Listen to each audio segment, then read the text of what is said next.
Hello, this is 13th Gamer, and I'm back with the second ins- installment of Final Fantasy VII for my Let's Play. Now, I have to apologize. Last gameplay, it froze right at this part, and I didn't know if I was going to be able to uh,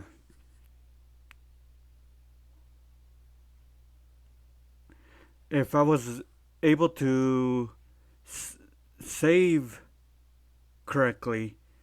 And the thing is that the emulator crashed because of one of the codes. And the thing was is that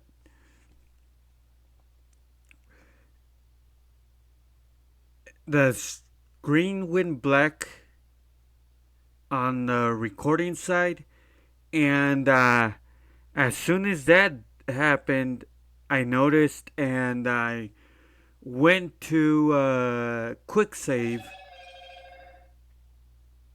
and I guess it saved it, and that's why I can um I have frozen the screen right now just to explain what happened last time. And as soon as I unfreeze it, the game's gonna start again. Well, for some reason, the quick save was able to save exactly where I left off, or when the screen went black. So, uh, just one of those good things about the emulator that I was able to uh, save, and it was just the recorder that failed. It wasn't the game, or it wasn't the game. And I know I said that it was the emulator. Yeah, it was the recorder of the emulator that failed. So let's get on the story. And I do apologize again for what happened. And I promised a 5 to 6 hour game through, and it was only 4 hours and like 4 minutes. So thank you for hanging on for the explanation. Let's get to it.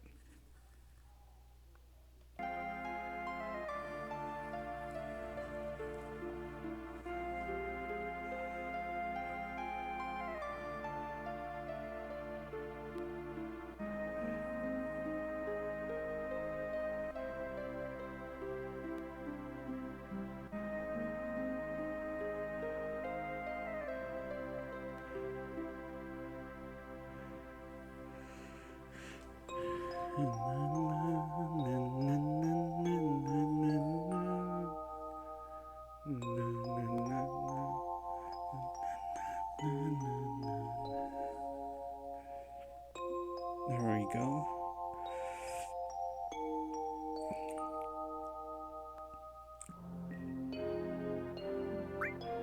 Just for the recap, I got to the point where I saved Aerith in 13th and got locked up at the looks like Shinra headquarters detainment center. It's not prison because there's no. It's oh, it is. Never mind. At the point where it's Shinran headquarters prison or jail.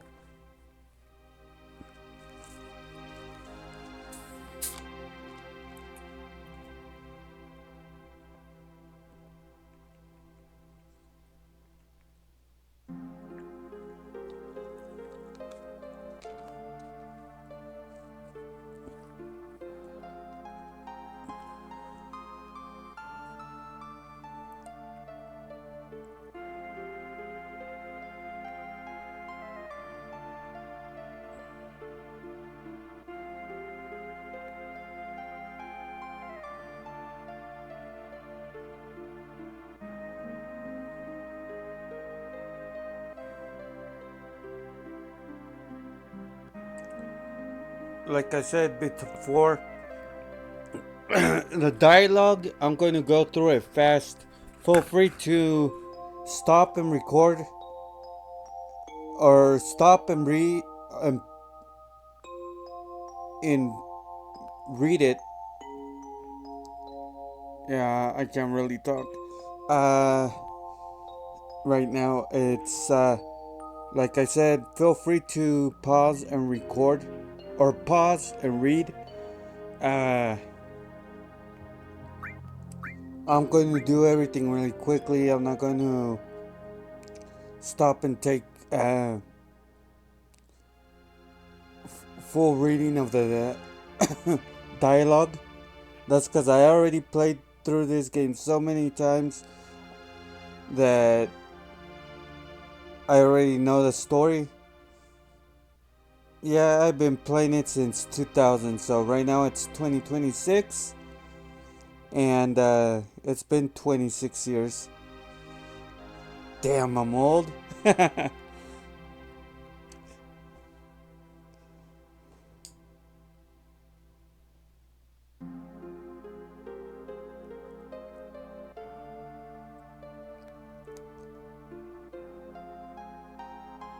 Yes, I say I'm old, because back in 2000 I was 17. I didn't turn 18 till December. So I was still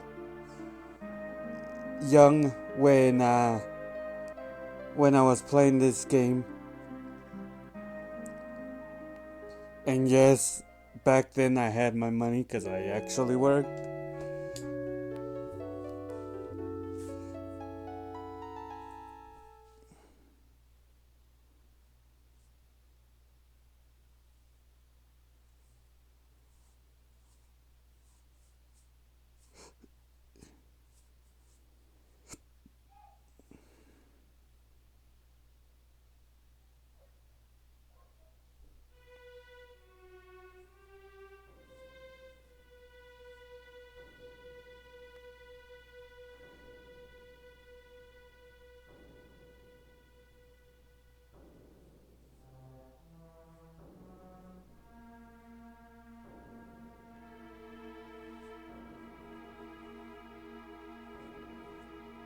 Let me recap this part. They're in jail and the place gets under attack. They don't know what's up.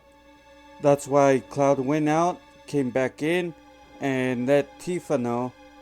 Now, Tifa is investigating, and that's how you get through leaving Shinra.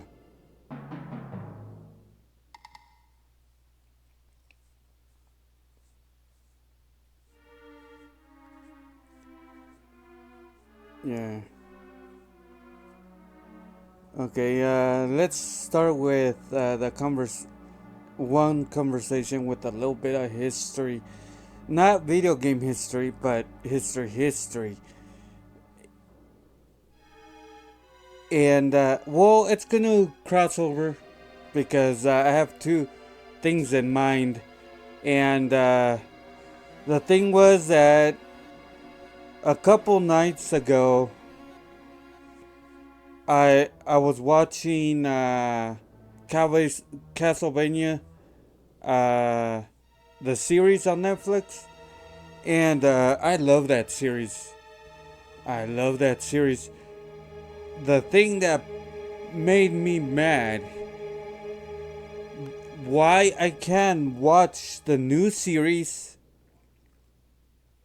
Nocturna, was I found out, and I didn't know before, and I played through the games and everything, but I never bothered to figure out how Richter was a Belmont, right? I just knew he was a Belmont. So this all came back when I was watching the series again. But when Castlevania Nocturna came out, uh, I saw the first episode.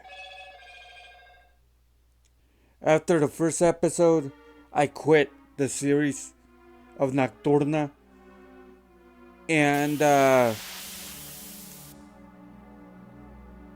I didn't bother researching or taking time to figure out how Richter was a Belmont. So I watched the show, and everybody from Trevor Belmont, or everybody between Leon Belmont and Trevor Belmont were of the bloodline directly, meaning that it passed from father to son, father to son, father to son, father to son. And so through the history, that's what I'm getting at, right? How the bloodline went.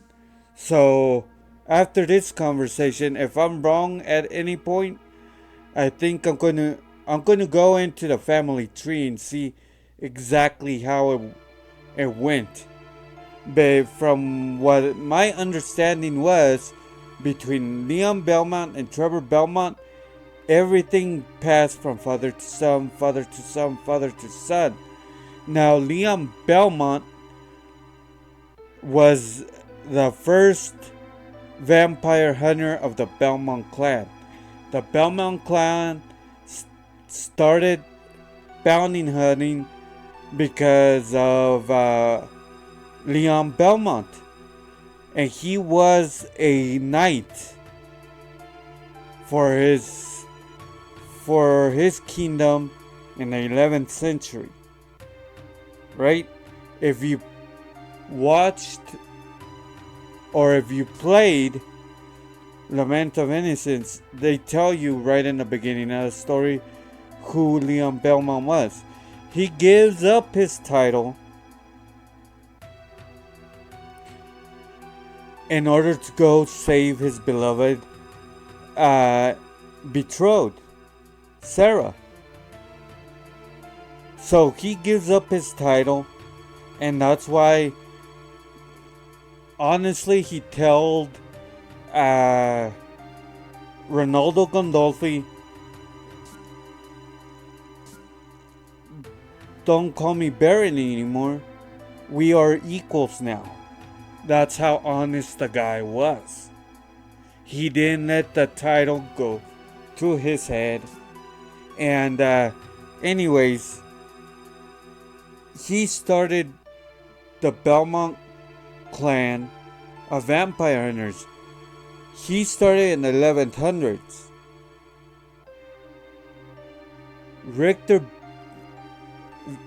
Trevor Belmont was after Dracula's lifetime. When Dracula died and became Count Dracula,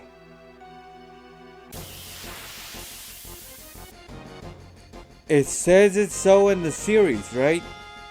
So from my understanding, I haven't looked at the family tree, but from my understanding right now, is it goes from father to son, father to son, father to son. And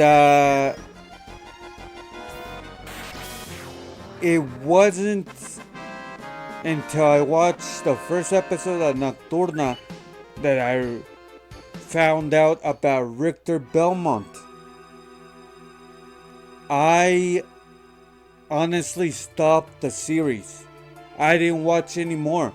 As soon as I found out Richter Belmont is not a direct son and son of a Belmont. Richter Belmont is the grandson of Trevor Belmont. But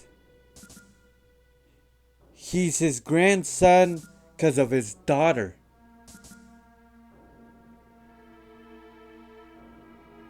He's not his grandson from the son.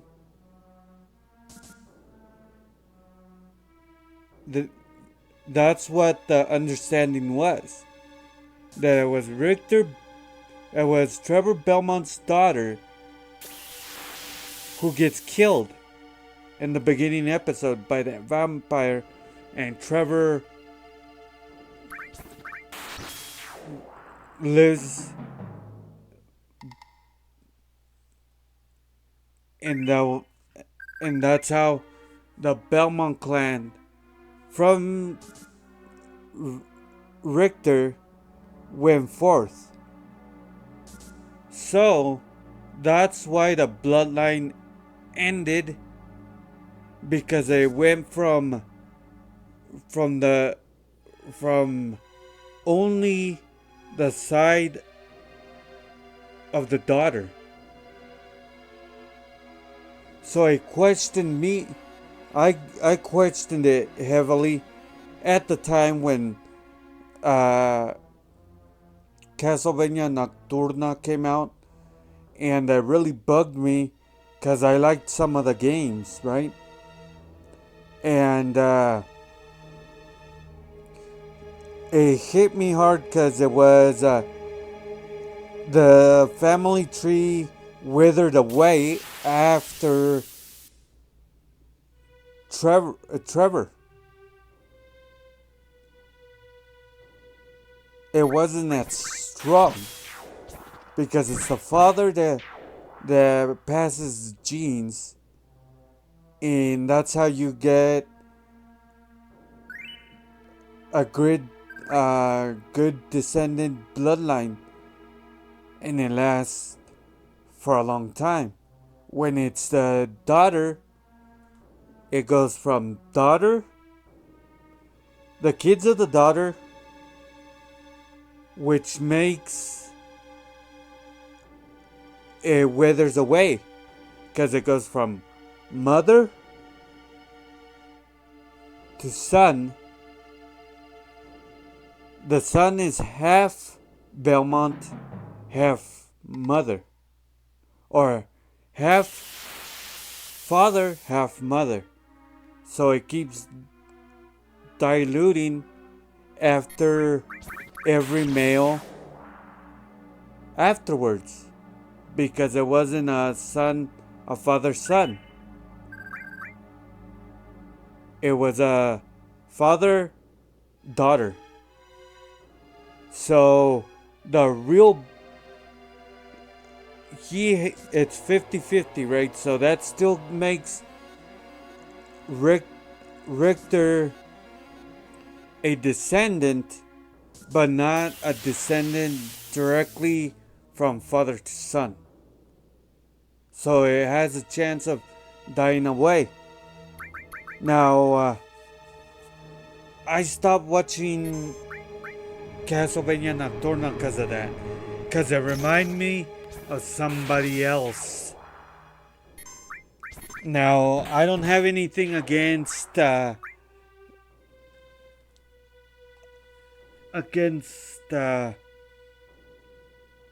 bloodline like that. But in that case, it hit because of the Belmont clan. Because it wasn't a direct it wasn't a direct descendant. Or it was, but not a full direct descendant. Because if it was the daughter of Trevor, that means the father, he's 50-50, but he doesn't own to the Belmont name because of the father. He's the father's son. So that's another bloodline. And it bugged me because it brought up another situation that I'm a big history nut, and like I told you in other Let's Plays, and there's one character in history, or one person in history, that pissed me off the most because he got the credit of his great uncle. I'm talking about Gaius Julius Caesar. He died without a male heir to take over. That's what they're saying. That's how history portrays that point in history in that story. That he dies without a male heir. And you see the new TV shows talk about that Gaius Julius Caesar had a son.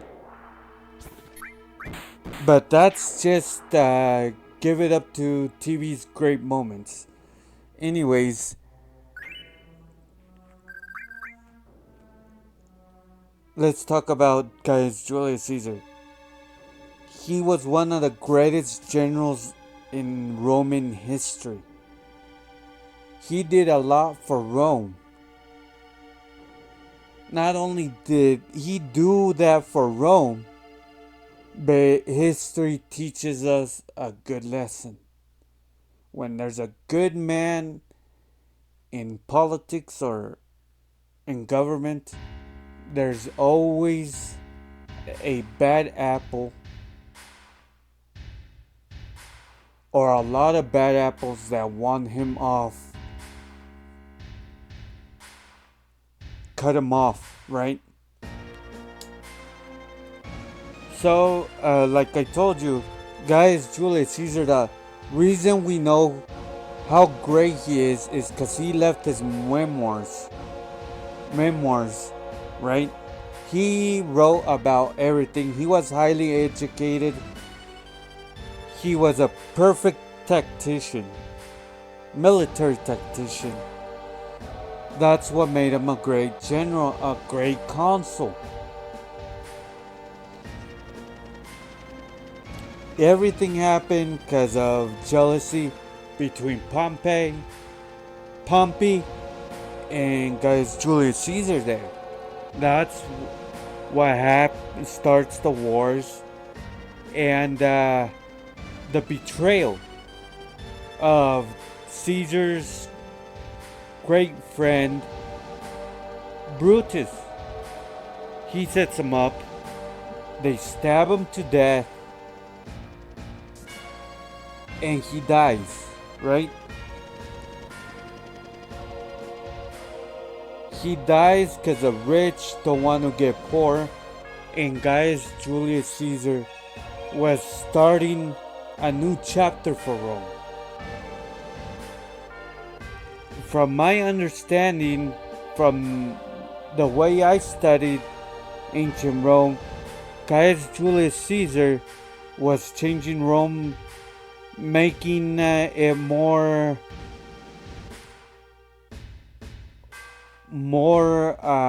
economical, I guess, if you could say that.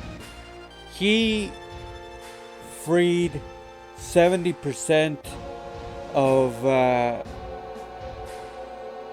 the slaves, gave them jobs, and let them become Roman citizens.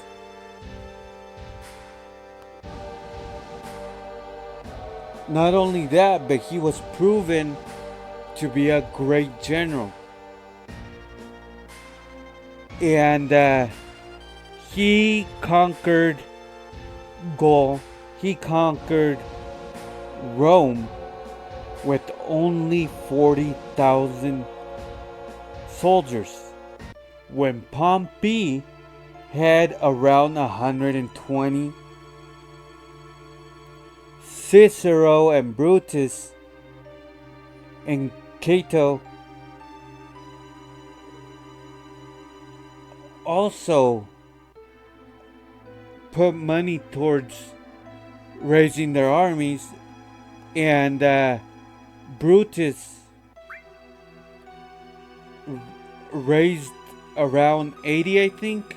I'm not sure quite in the numbers how many they all raised. They rose 3 armies, and they all surpassed Gaius Julius Caesar's 40,000. Gaius Julius Caesar beat the crap out of all of them. Got Rome and was going to start Rome.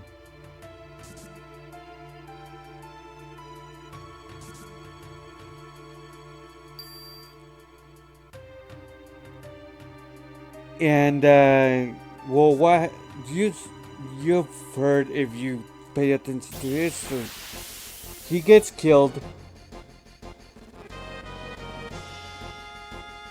and they do it when Mark Antony's not in the room, because they knew that as soon as they put Mark Antony in danger,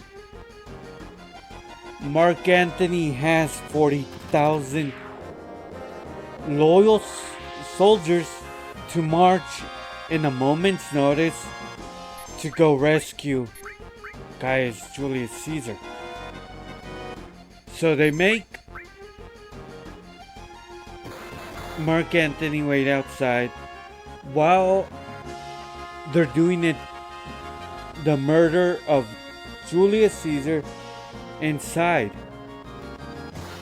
They killed Caesar.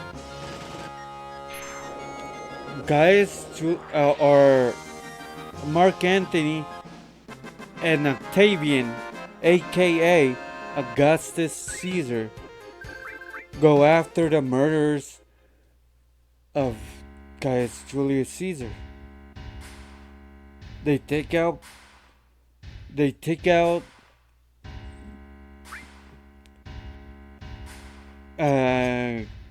Brutus.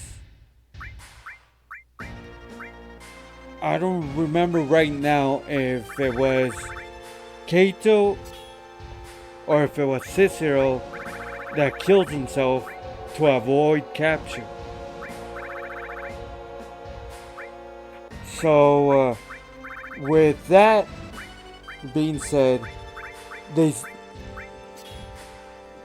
they're screaming that the reason they killed Caesar is because Rome doesn't need an emperor.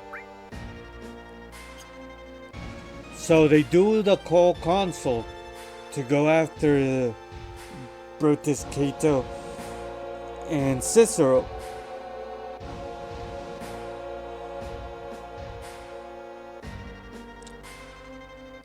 And to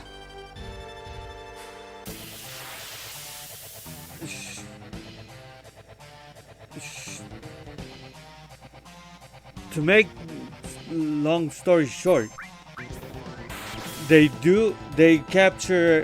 kill off everybody, and they go into a partnership, a co-consul partnership between 3 guys. I don't remember right now the third name. The first and second name is Octavian Caesar, aka Augustus Caesar. The second is Marcus Antonius, Mark Antony. So agreed to be told, Augustus goes after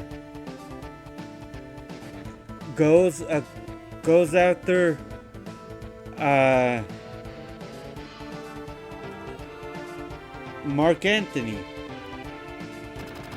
Mark Antony, the reason he goes out to Mark Antony because he goes to the Senate's house and he takes out Mark Antony's will. Augustus does, aka Octavian Caesar. He goes after Mark Antony that way. So, because Mark Antony's taking his time and over at Egypt, because Cleopatra seduces him. So the whole story was that he was going to leave everything to the family of Cleopatra. That's what started the rise against Mark Antony. Short story to be told, Octavian wins. He goes back. He declares himself full emperor, the adopted son of Caius Julius Caesar. He uses Caesar's name. Oh, this is a beautiful fucking part of the game. I love this. The cinema and the gameplay of it. It just felt badass. I felt this was a freeway scene of the Matrix before the Matrix's freeway scene. I don't know if the creators and directors of the Matrix got help from this, but it feels like they did. I'm not 100% sure, but when I went back and I played this after watching Matrix Reloaded, oh, I'm all going. I got so freaking disappointed in myself because I was also playing Final Fantasy VII again, and I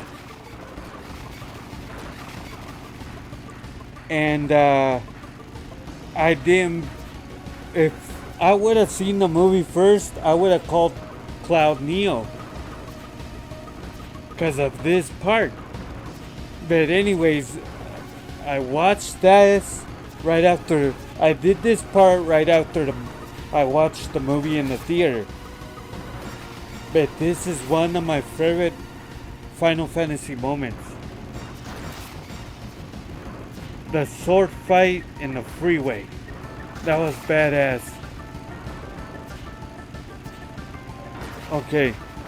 Back to what the other conversation was. Okay. Anyways. Augustus Caesar is Octavian. And he's not even a descendant, a direct descendant, father's son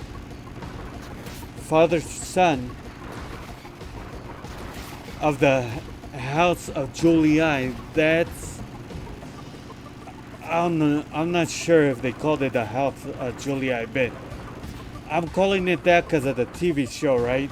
Because that's how they said it, the house of Julii. Caius Julius Caesar's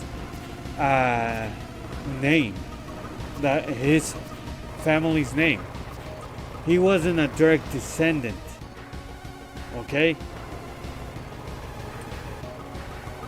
This is how his blood, this is how he was linked to Caesar. Caesar's brother, I'm not sure if it was Caesar's sister or Caesar's brother, had a daughter.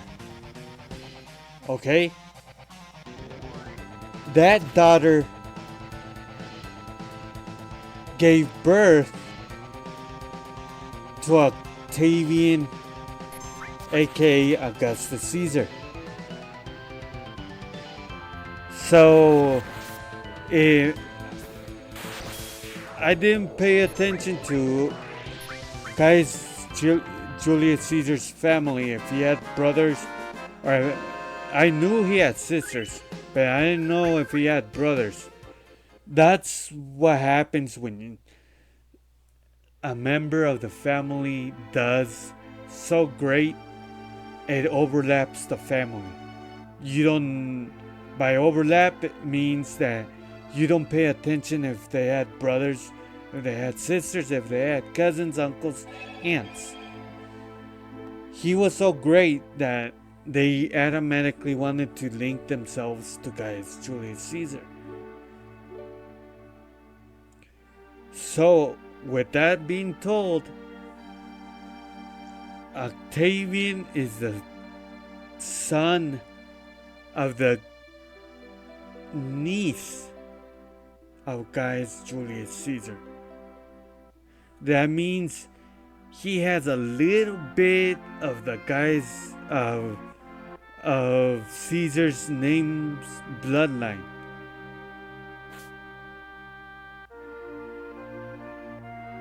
It's just like Richter. Richter took his grandfather's name. So, Augustus Caesar is actually the grandson of either Gaius Julius Caesar's sister or brother. So he wasn't direct. He's not a direct descendant of Gaius Julius Caesar. He's two generations away in his mother's side. So what Gaius Julius Caesar did, he was going to change Rome. Rome would have went better off if Gaius Julius Caesar would have lived and he wasn't betrayed at the Senate house. Rome would have been great. The day they killed Gaius Julius Caesar, from my point of view and a lot of other people's point of view, Rome started crumbling after Gaius Julius Caesar. And they say, oh, what about Octavian? What about Octavian? Octavian didn't see the fractures. And he built on top of the fractures that were left behind after Gaius Julius Caesar's death.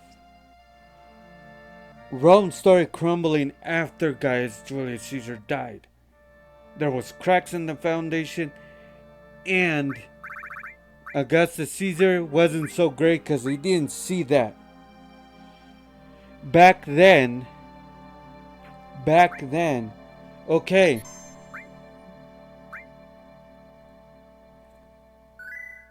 Back then and right now, they do the same thing. Where high political people say, oh, we're going to build this new freeway, we're going to build all these new houses, we're going to build this city, we're going to build, and we're going to make a new giant airport all for the people. And they take credit like if their hands were in the dirt. Like if their hands were the ones that picked up the stones, the one that makes the concrete, the one that dug the holes. They take that credit when they don't even do nothing but order the construction. Anybody could order something. Anybody could order something, but you can't take credit for doing it. You could go to a restaurant and order food, you're ordering food. But you're not the one that made it. See what I'm saying? With that being said, Augustus did not see the cracks left behind from the death of Gaius Julius Caesar. He ordered the building of aqueducts, advancements of cities, and he kept on ordering buildings in Rome and furthering stuff in Rome. But he only ordered, and he ordered it to be built on the foundation that was already cracked and was starting to crumble. And it crumbled after Julius Caesar.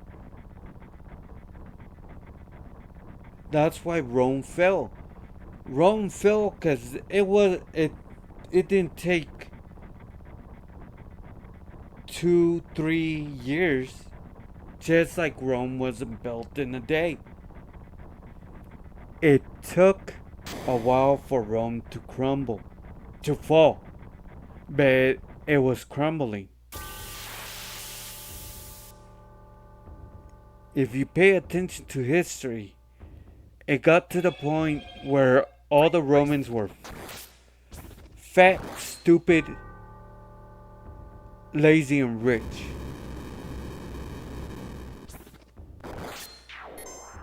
Where the legions were poorly untrained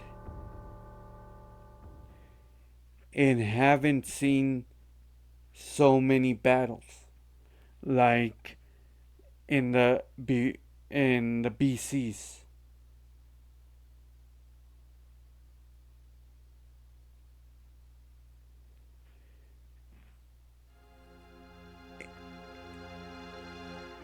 In the BCs before Christ, the timeline, Rome was a powerhouse. It was an army of armies. It surpassed Magus Alexandros or Alexander the Great. It surpassed the Athenians, I already said Macedonians by Alexander. The Spartans. It surpassed the greatness of the Persians.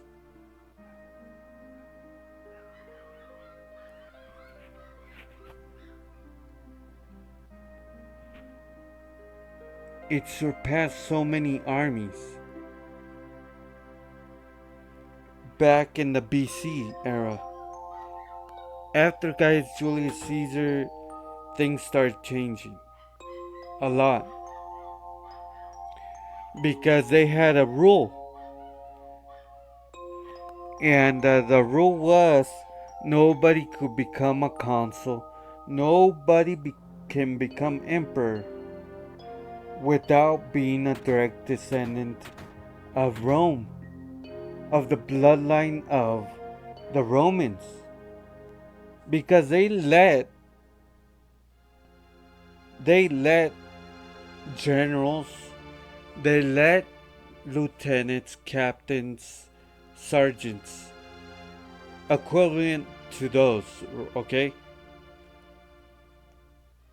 become part of Rome's army, but they would never let them become emperor or become consuls. You had to be of blood of Rome.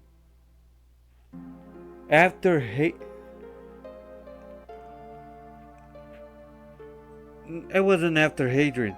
Hadrian was the first emperor of Rome that wasn't a blood descendant of the Romans. He was from Hispania. He was Spanish. That's what the Romans called Spain, Hispania.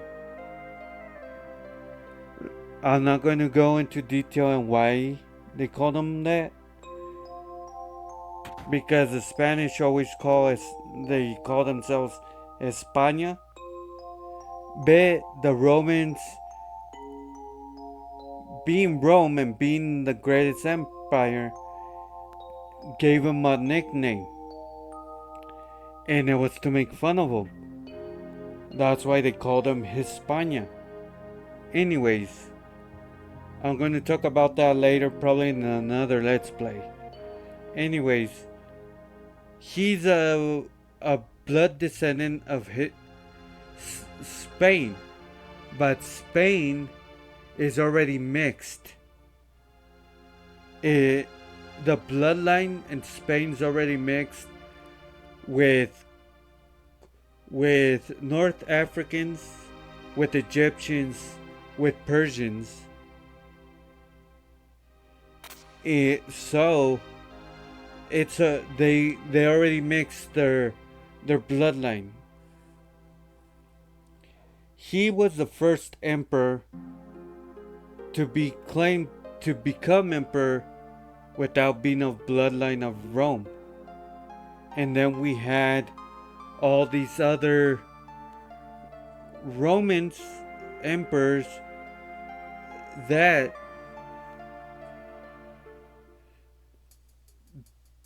did what they did, and they became Roman emperors. But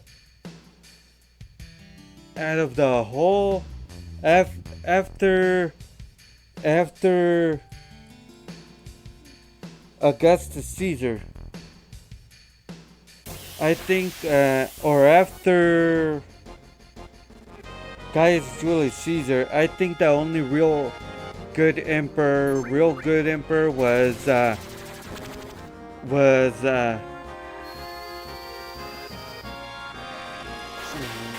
what was his name? Marcus Aurelius. Now, I'm not going to go into detail why, but in my point of view, he looks like the best emperor after Gaius Julius Caesar. But there was other emperors after Julius Caesar. Like I said, they went into consul. Then Octavian, aka Augustus Caesar, went after Mark Antony, destroys Mark Antony in a naval sea battle. After that, he becomes co-consul with somebody else, but he brushes that vato aside, and becomes emperor. But everything he did in the crumbling of Rome. He built on top of a fractured Rome, and it took a long time for Rome to fall. But you could see how it was falling. They didn't see it, but you could see it now. And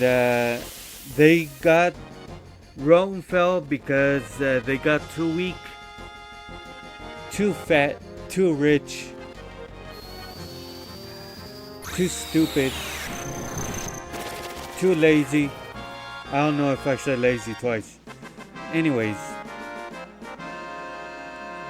Rome fell, and then that's when you start having the Dark Ages. They called it the Dark Ages because it was between the light of Rome in the beginning light of the Renaissance.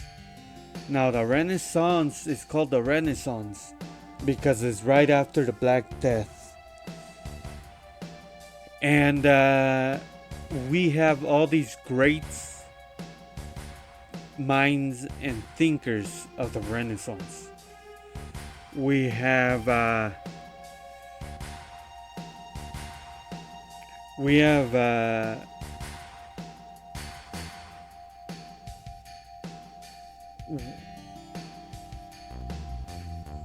we have Nostradamus. We have Leonardo da Vinci, Michelangelo, Raphael, Donatello.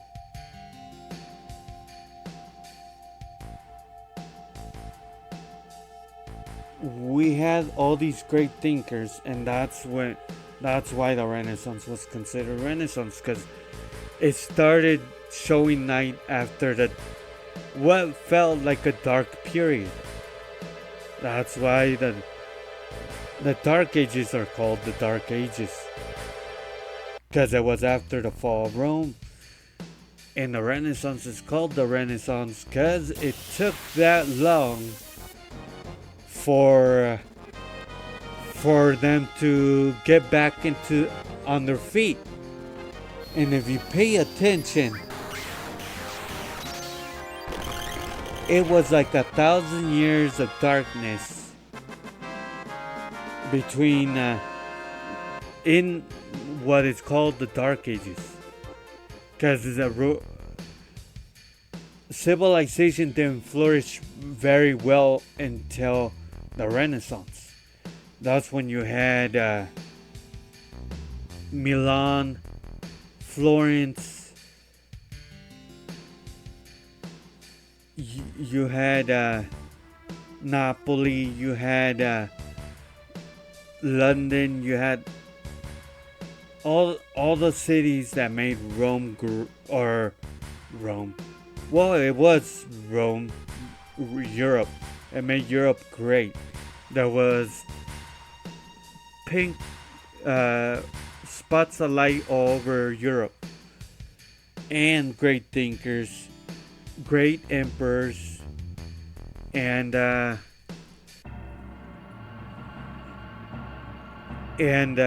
like I said before, the Dark Ages were called Dark Ages because of after the fall of Rome, and it took them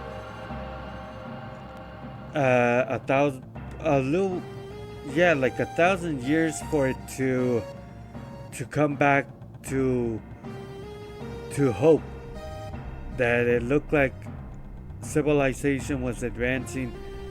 Versailles, Paris, Marseille,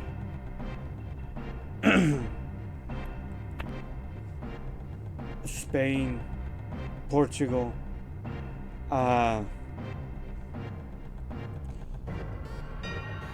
and like I said before,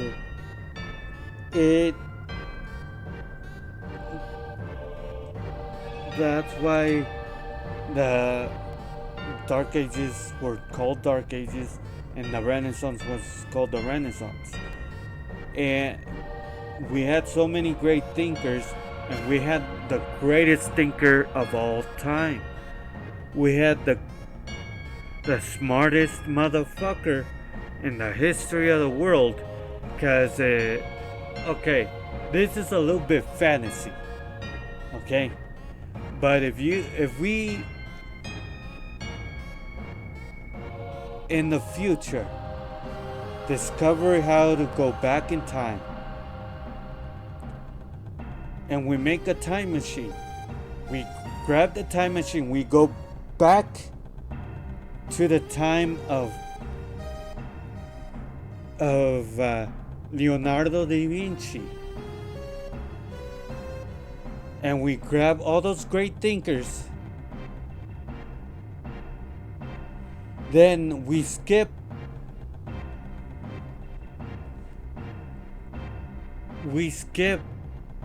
a couple centuries, go pick up Sir Isaac Newton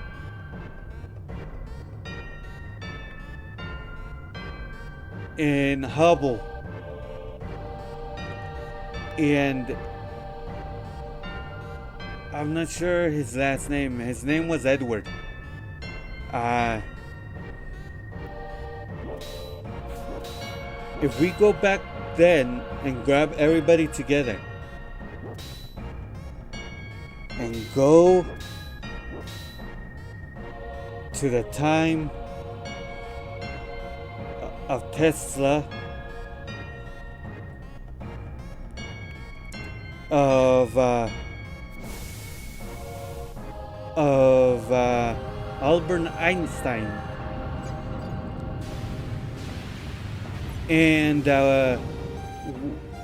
we stop Victor von Braun before he becomes a Nazi.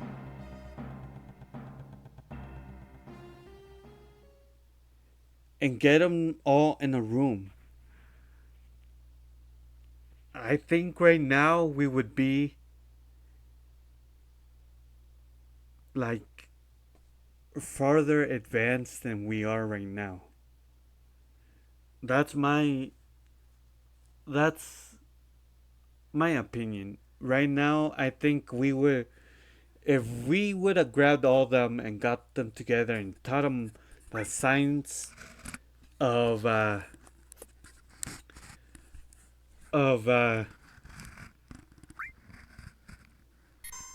Einstein, I believe there would be so much understanding that Sir Isaac Newton wouldn't have been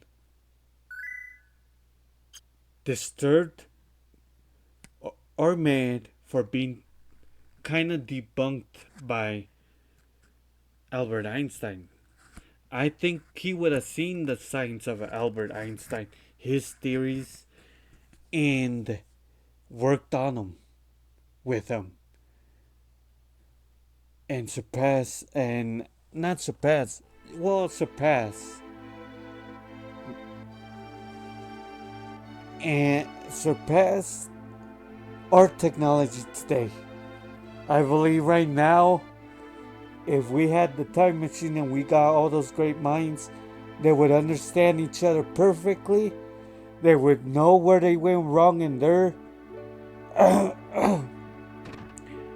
and their theories.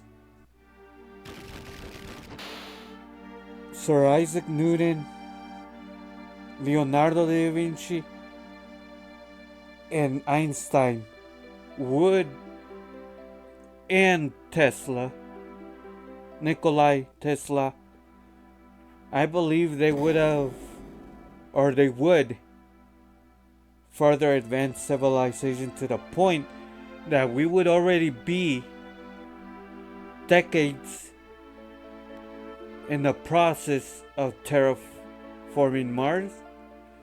We would have already been to the nearest store and back. And yes, you're probably saying I'm doing a high hope here, that I'm putting too much hope in that fantasy theory of mine with the time machine and the greatest minds. But just pay attention to Leonardo da Vinci. Leonardo da Vinci wasn't just a painter, a sculptor.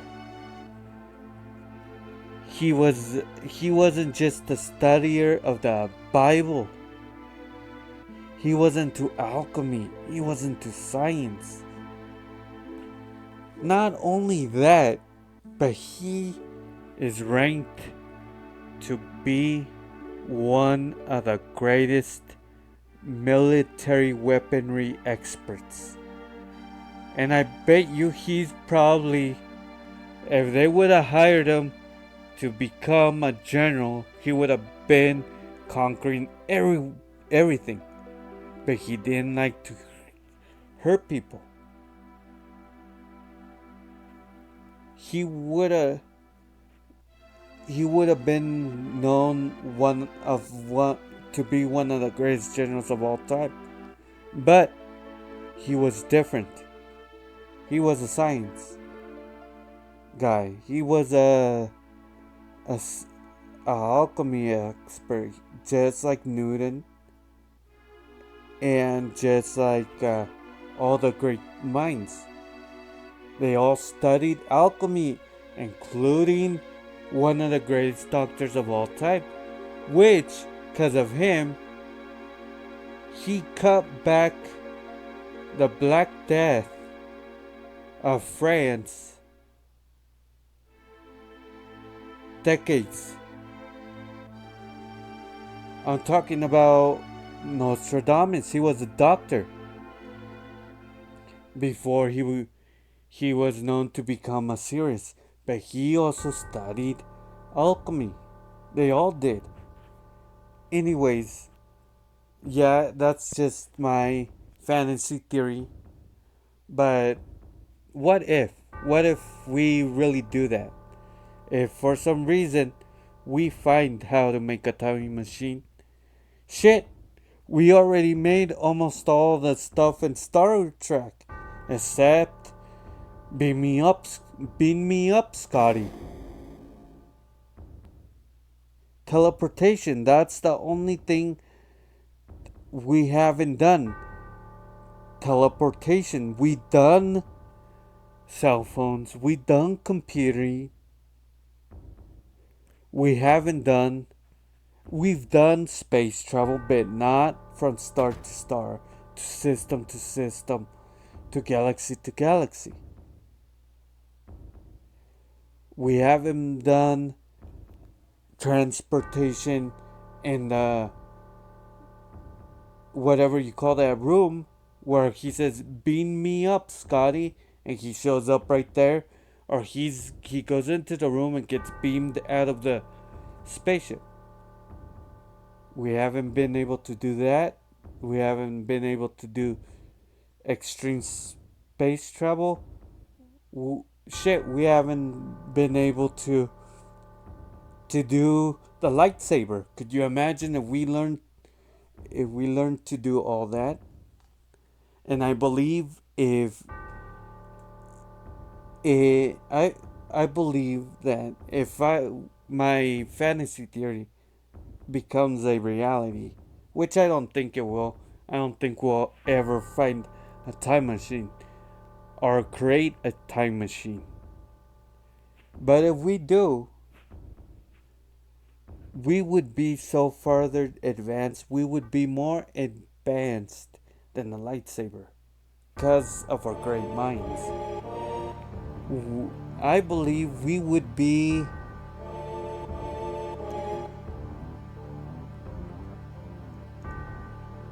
Samus, further than Samus Aris, further than any of our fantasies by centuries.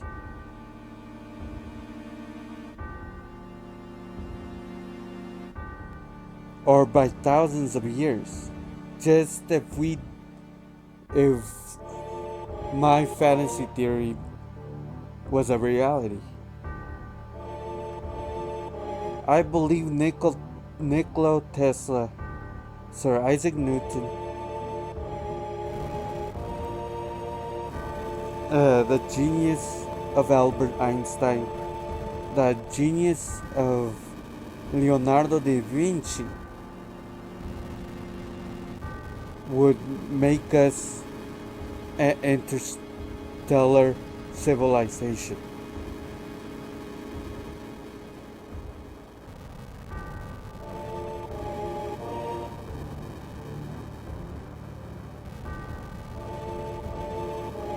And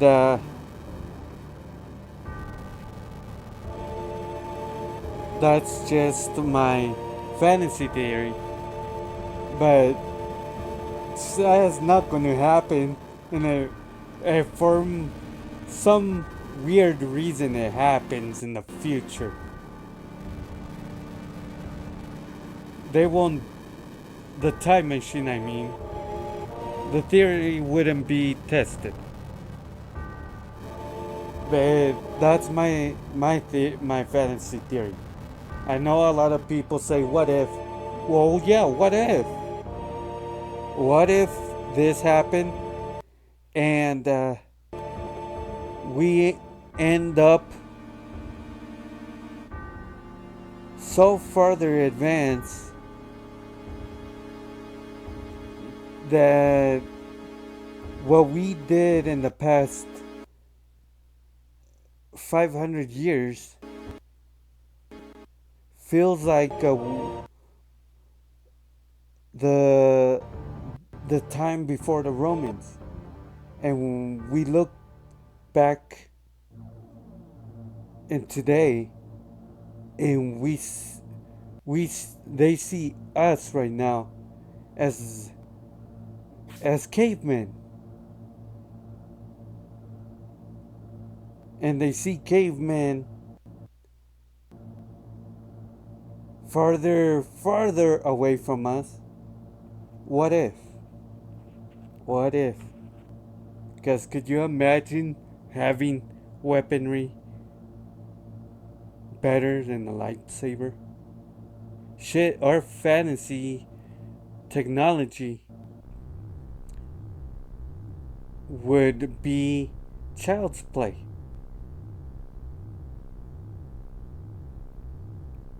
Because right now, our biggest fantasy is the lightsaber, the hyper space travel, nanotechnology. That's our our science uh, fantasy.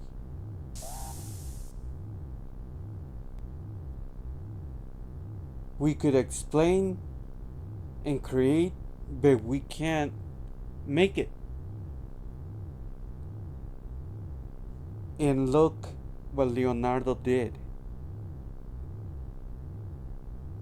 Look what Leonardo did.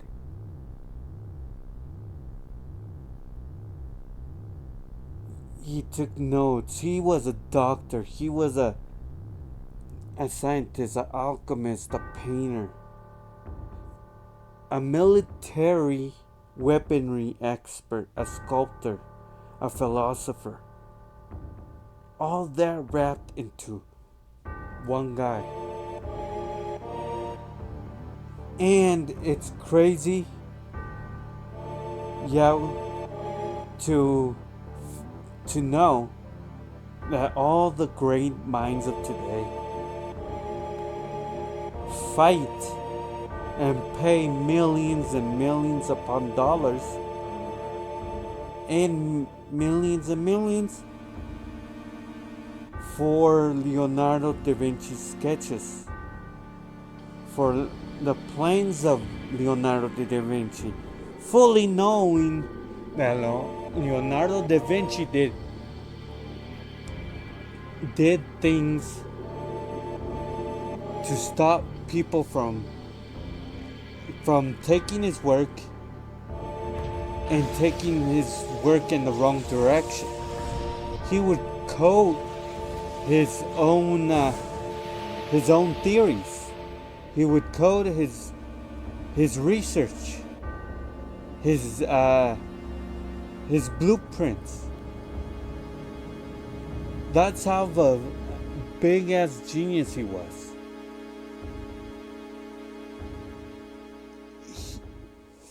He coded everything. So all the plans of his brilliant thoughts were written down, but in a way that you can't understand them. Yeah, it shows you he was trying to create a tank, which he did. He was showing you the blueprints of buildings, of tools to make the buildings, the tools to make the tools to make the buildings. He was writing down almost everything. To this day, Leonardo da Vinci was the first guy to write down, or not the first guy to document and draw the understanding of the human body.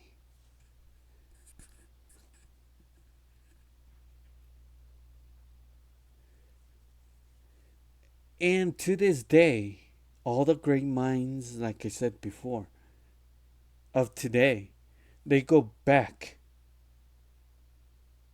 They go back in history to further advance our technology. All the all the new medical equipment, all the new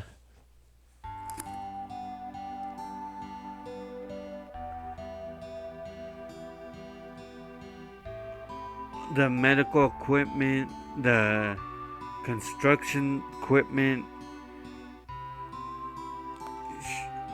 shit, the new medicine, all has ties to what Leonardo da Vinci did.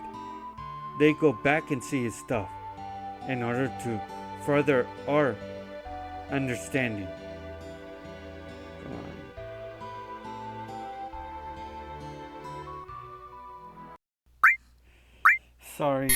Sorry. It glitched out, so uh, I'm I'm trying to get it fixed. Or I fixed it. It glitched out. It threw me back at outside. It didn't. Well, it glitched out, and luckily I saved it. And right when I saved it, it glitched out. That's another happy occurrence.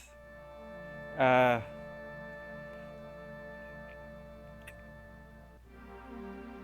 yeah, like I was saying before about Leonardo, it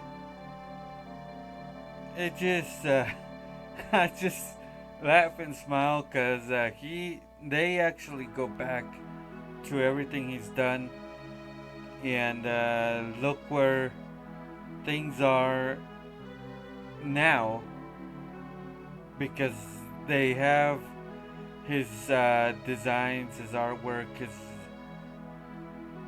his plans, and though he coded them so they wouldn't steal them, they wouldn't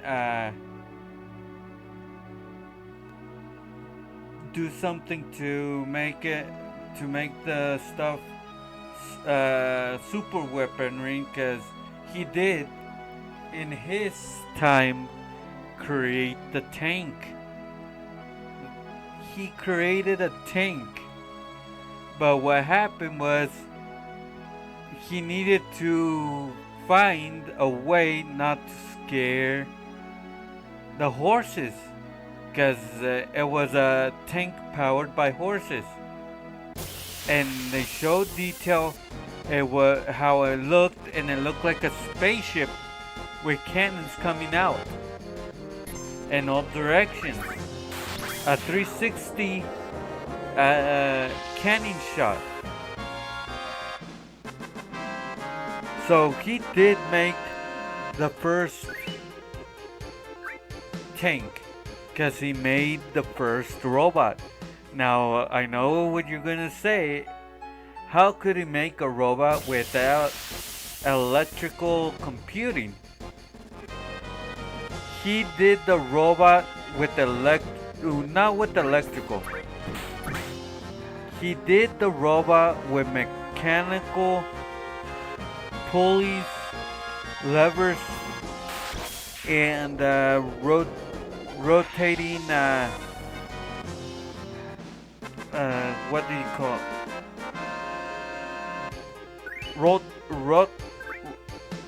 Rotating gears, with gears,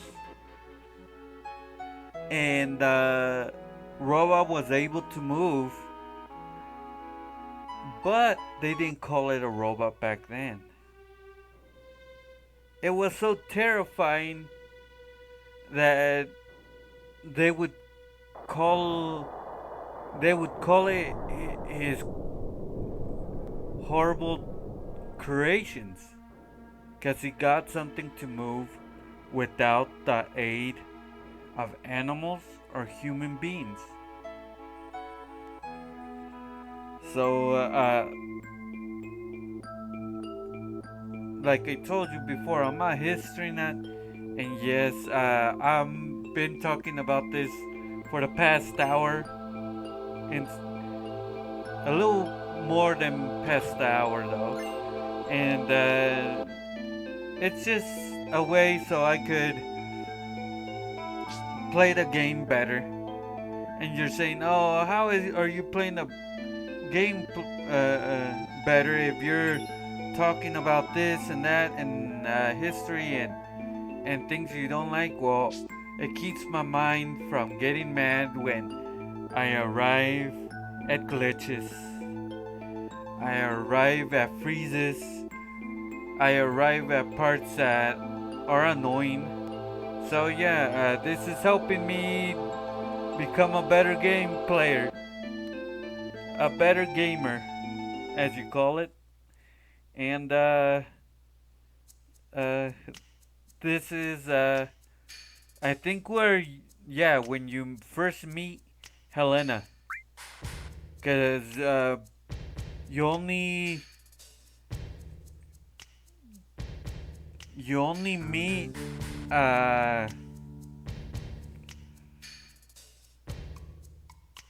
who was it? It's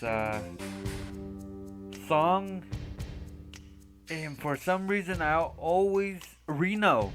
I I always forget his freaking name, Reno. I should think about Nevada. Keep Nevada in mind, and I won't forget Reno's name.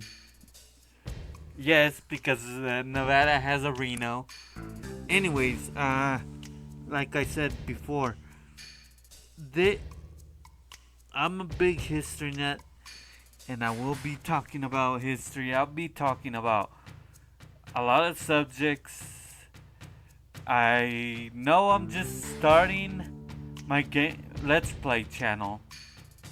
It's been a week or so, but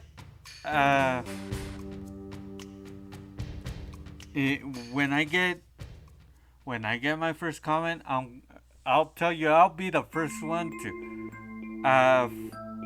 to answer it as quickly as possible. I'll be noticing it because it'll tell me I have a comment. The channel and the stuff in the channel wall. Anyways, I'm going to be talking about day-to-day things, and it kind of helps. It kind of helps the game, I believe, because it's helping me play better and not get frustrated when annoying little things happen.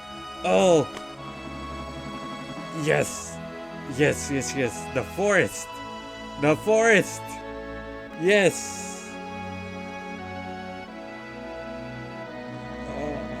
Oh shit, no, wait.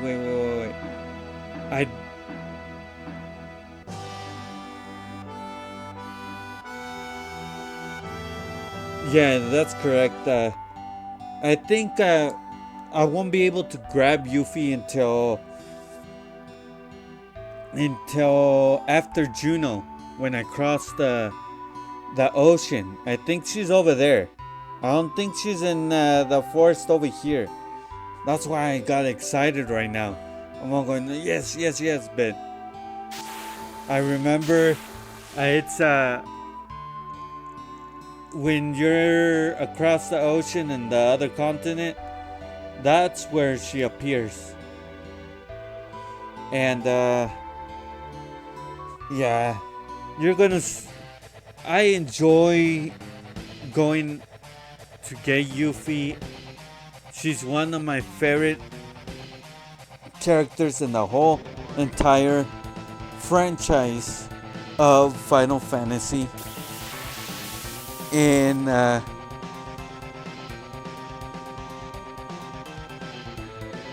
could you imagine if they would have put Yuffie after Final Fantasy VII? If they made Yuffie and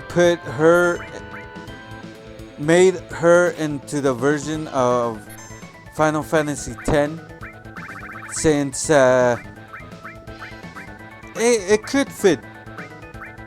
That theory can fit. It could have fit, I mean, because stupid ass Titus and Orn aren't from the timeline that the story takes place. They disappear. Orn is dead. Spoiler alert if you haven't played Final Fantasy X. But like I told you before in other Let's Plays that I've done, a lot of people have, because it's came out as remasters for the new systems. So if you haven't played it, it's a spoiler alert. If you have, it's not. Anyways, Orn, you don't get the full story of Orn until the end. And I like Orn so much, I completely forgot the ending. I wouldn't let the ending affect my judgment over Orn, because Orn's one of my favorite Final Fantasy characters, just like Yuffie.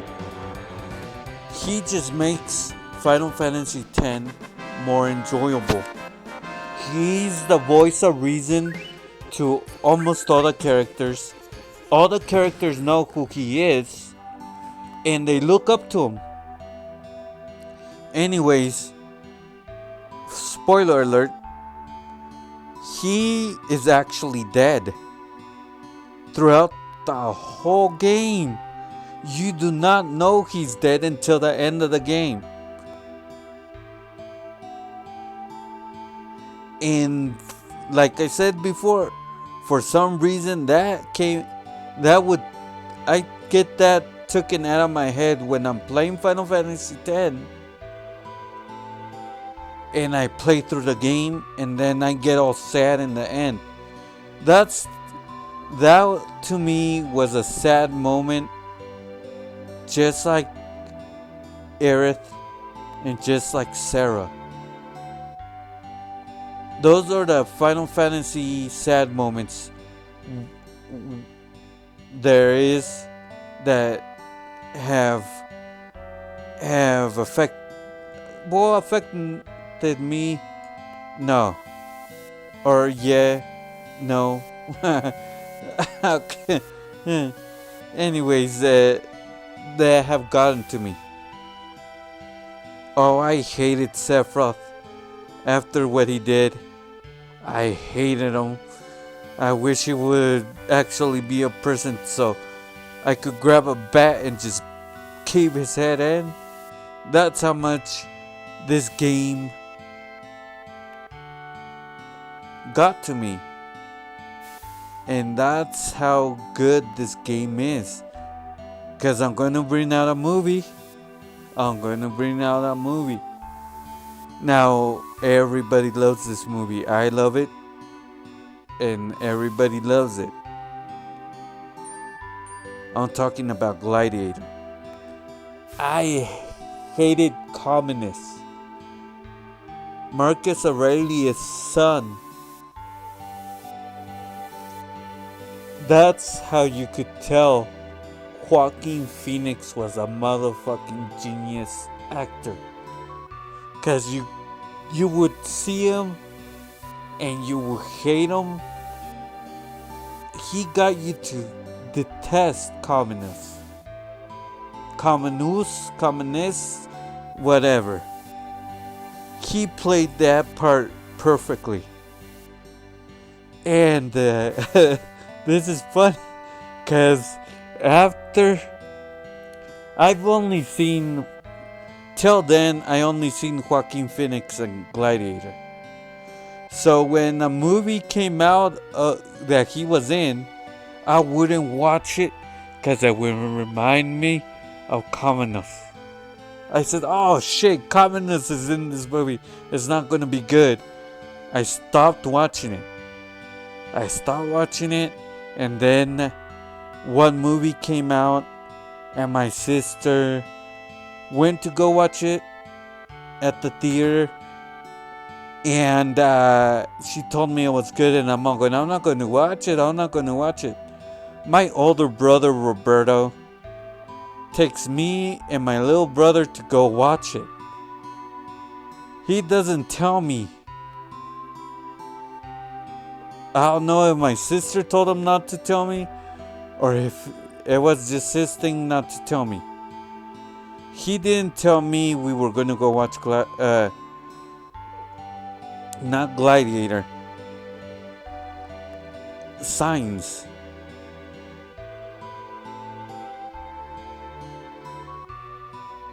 He didn't tell me I wasn't going to go.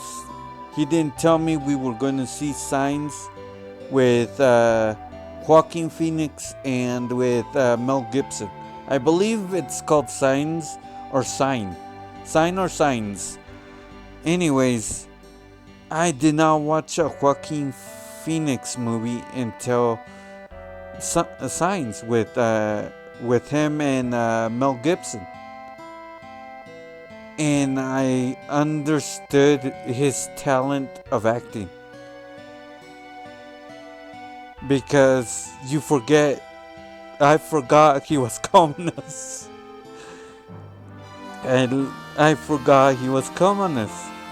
And then I started watching Joaquin Phoenix movies. I started watching more Mel Gibson's. And I already watched a lot of Mel Gibson's. Like my favorite Mel Gibson movie of all time is a lot of people's favorite movie. It's Braveheart. I love Braveheart and Lethal Weapon 4. That movie was so freaking badass, and could you actually picture yourself in their shoes? I know that they were freaking cops, okay? But to go against a foreign criminal, and you saw, and everybody knew who Jet Li was because we all watched his fighting movies. And the talent of Jet Li, that he looked like the biggest motherfucking villain in movies from that point on. And I haven't seen another movie where he's a villain, or I don't remember any right now.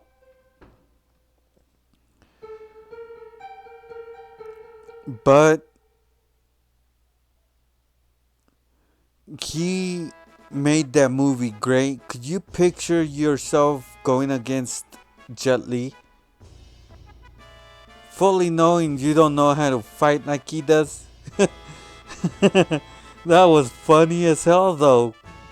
Could you? And the way they kill him off, it's like there's no way you could kill Jet Li off, and they killed him off. Especially by the hands of Mel Gibson and Danny Glover. It's like grabbing Mr. Bean and John and Ace Ventura, Pet Detective, uh,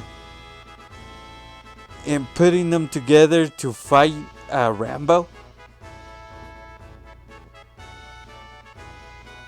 to fight Attila the Hun or Genghis Khan in the movie, or a villain like that, you would say, oh no, those dudes are dead.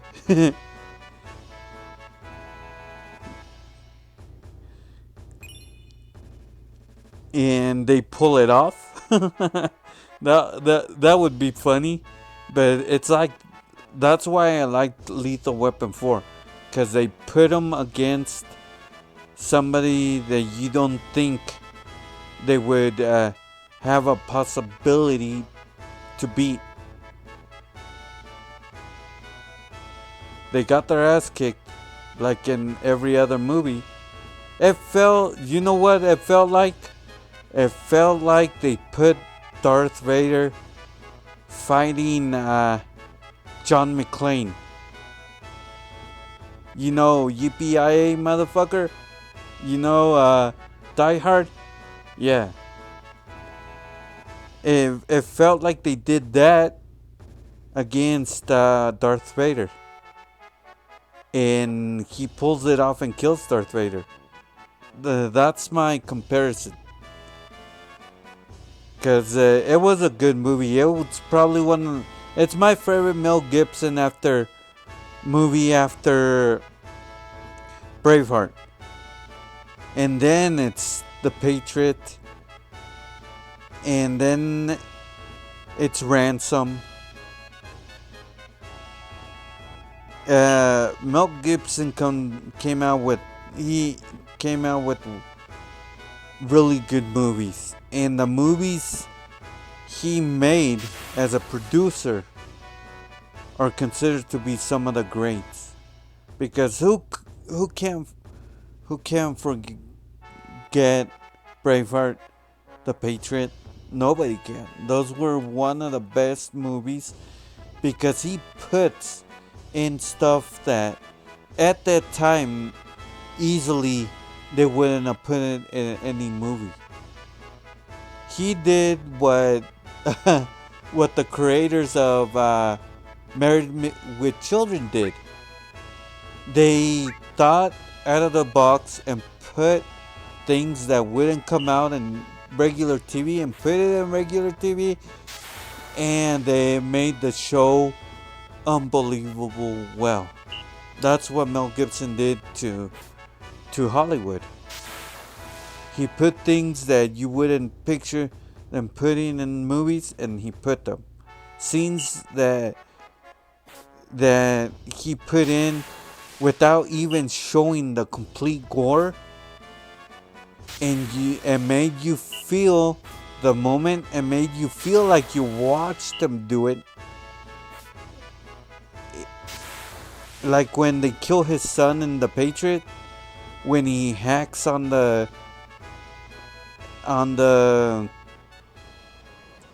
character, on the British soldier, he grabbed a father's feeling and put it into a movie, and we don't hold him against it. And he made that movie better because he put those type of things in there. He went to the extreme, and I like his movies.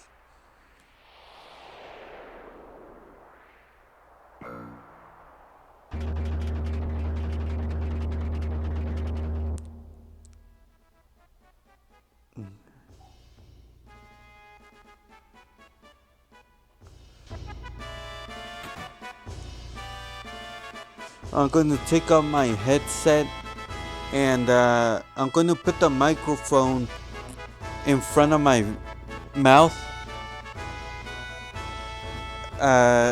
It's my headset has a microphone, and then my little clip has another microphone. One records left and the other microphone records right. It's weird like that. Anyways, I'm gonna put it because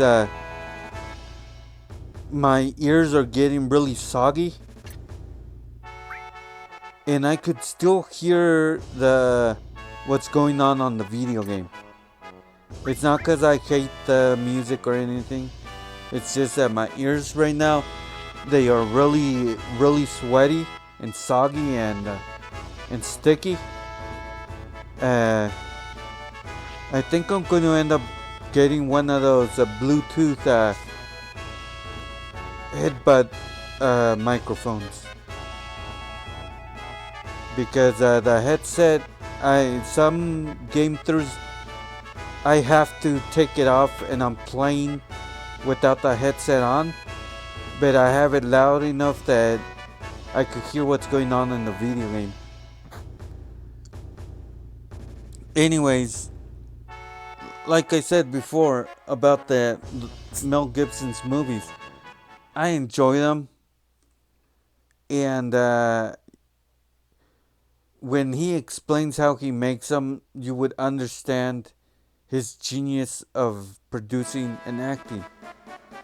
Because he tells you that some things wouldn't have been done if he wouldn't have done them. Just like Russell Crowe when he made Gladiator. All the little parts that made that you just look. Oh, hold up. I'm getting a phone call. You guys are hearing the phone. Hold up. Let me pause the emulator, and I have to pause the emulator right now. Okay, I'm gonna pause it. Hold up. Sorry. I had to pause the emulator for the phone call that I was getting.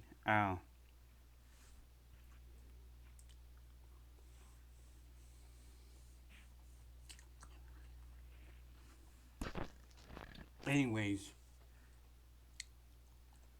that's why it looks frozen right now.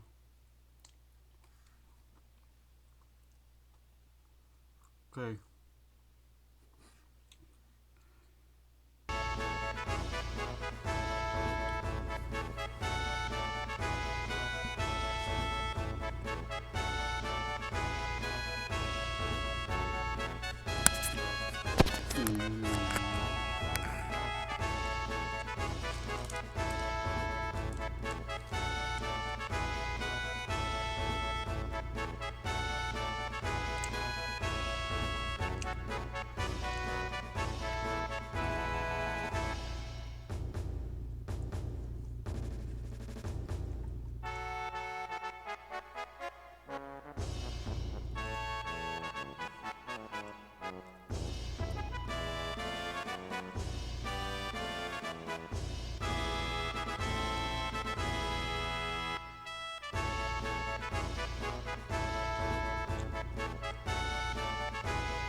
It's funny how they think Bert could get away with it by just putting a costume on. Where is he gonna hide the big ass gun arm that he has?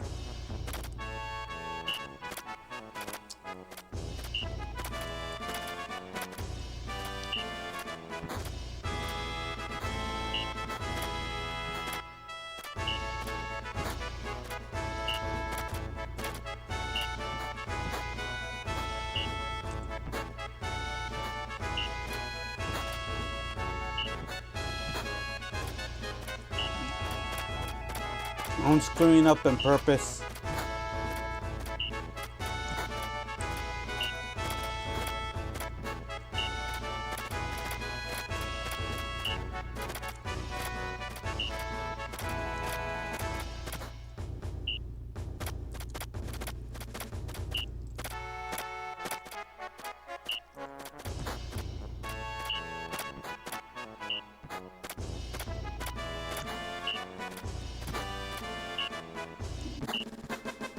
on the left side of the screen. I didn't notice that before until right now.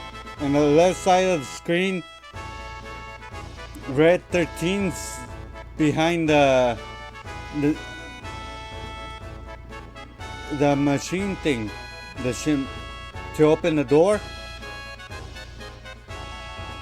Shit, after 26 years of playing it,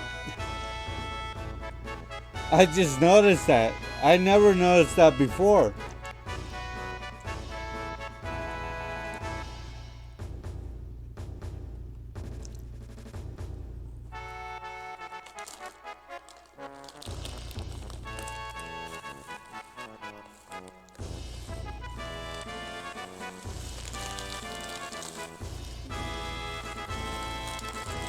Anyways,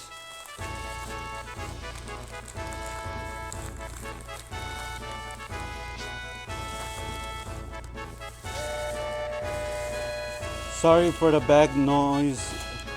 I was eating some Mexican candy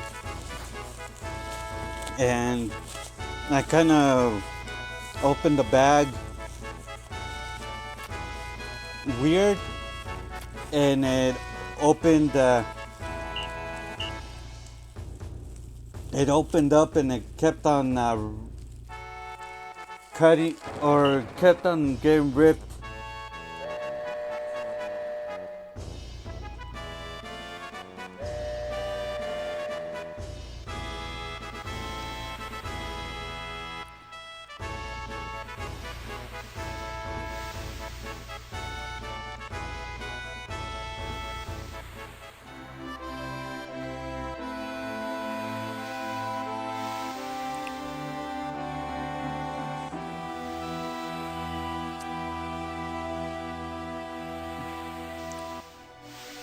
There we go.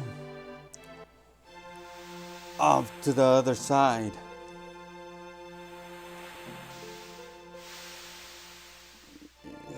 Let me put the monitor completely. There we go. Yeah, I had the monitor on the small screen, or the emulator on a small window, and I just made it the size of my TV.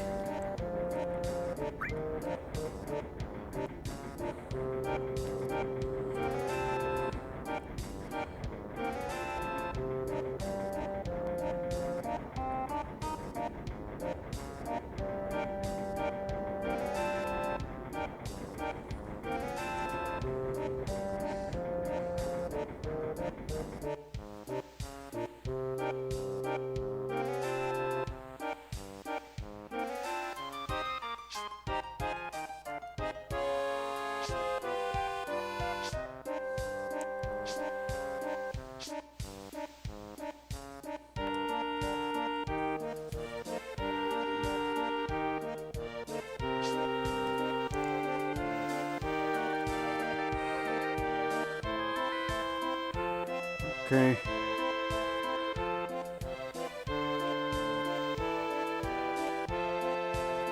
Okay. Let's talk. I kind of forgot what I was talking about because of the phone call. Okay. Yeah, about the movies from Mel Gibson. They're really good. Shit. I think I'm going to end up watching one of them pretty soon. And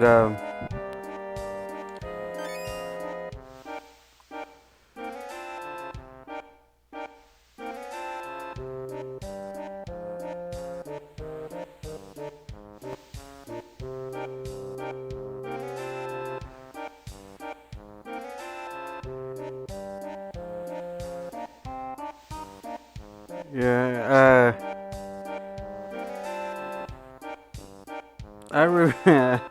I remember when I first started playing this game. I would remember everybody when I was younger, saying that this was a nerd game. Uh, that only real smart people would be able to play it. And so a lot of people stayed away from it. But I didn't play it not for that reason. I didn't play because I didn't like RPGs. I didn't like Final Fantasy 3. I hated Final Fantasy 4. I couldn't stand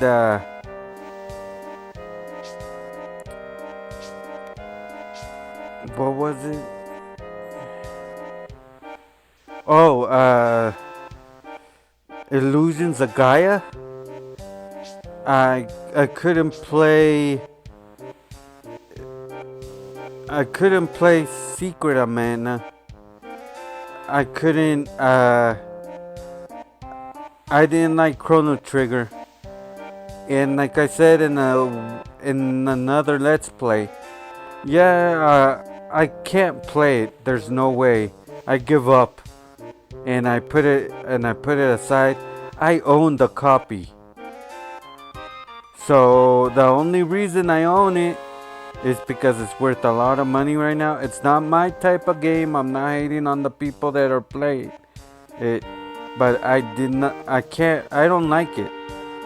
It's not my type of game. And when I went through that Let's Play, I was saying why I didn't like it, and because of that, I didn't like RPGs either. And I spent probably around, when I tried picking it up, I tried picking it up again after Final Fantasy 8. I couldn't. I just didn't like it. And it took me about 15 years to find somebody that I could enjoyably watch it with. And I mean, I went through 15 years of Let's Players. Girls, guys, older gentlemen that would play it. I remember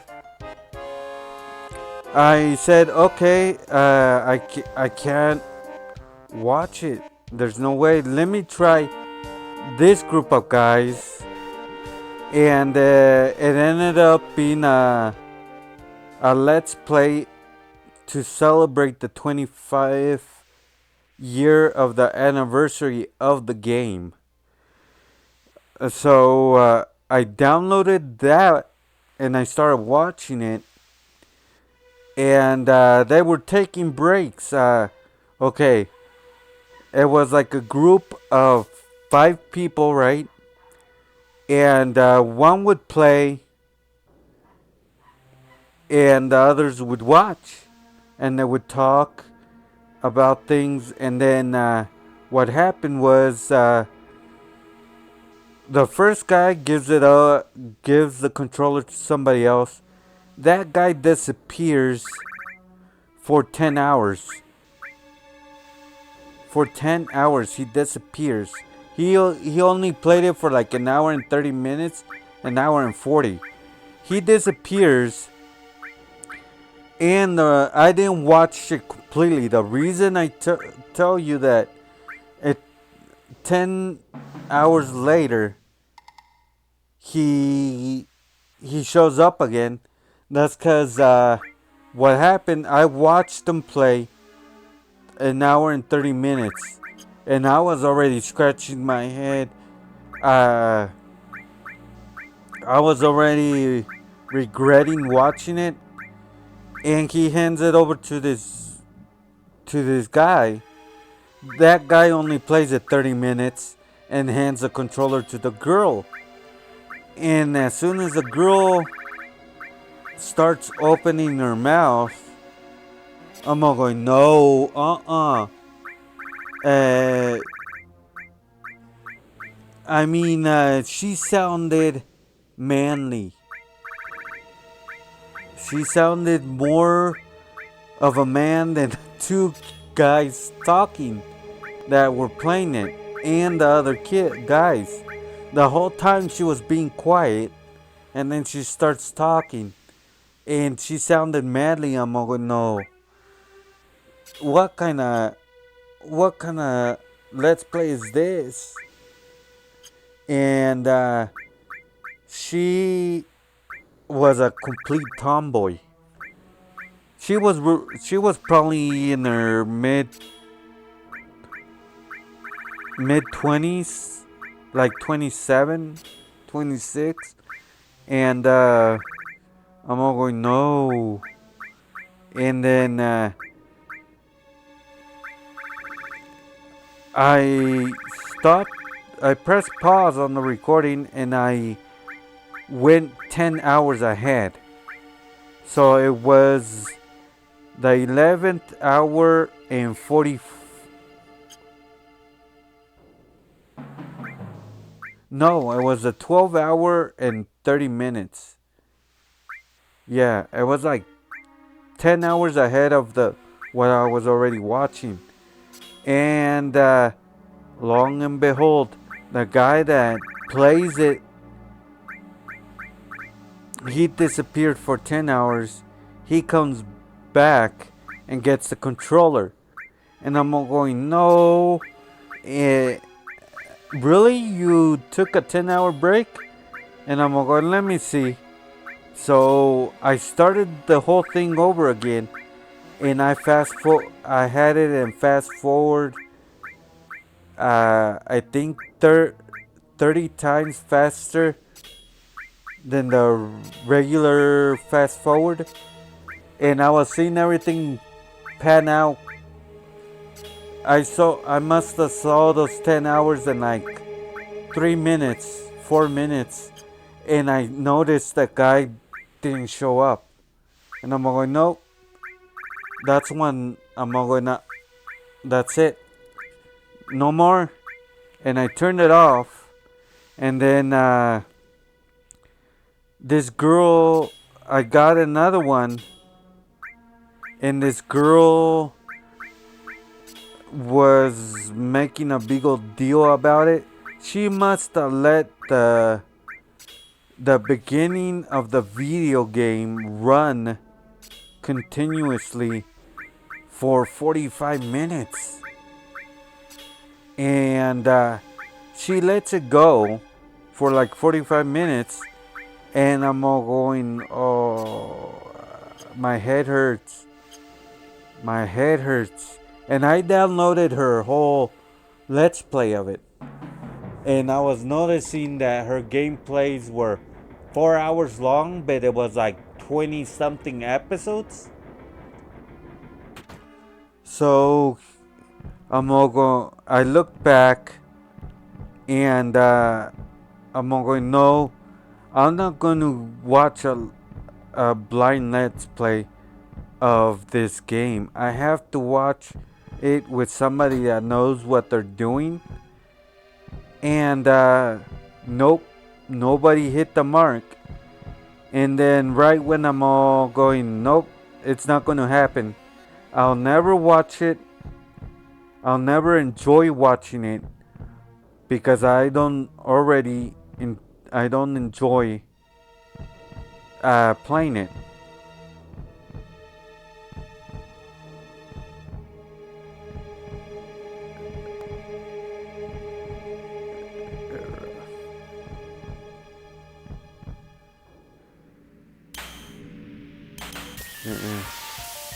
Oh, this song's so badass.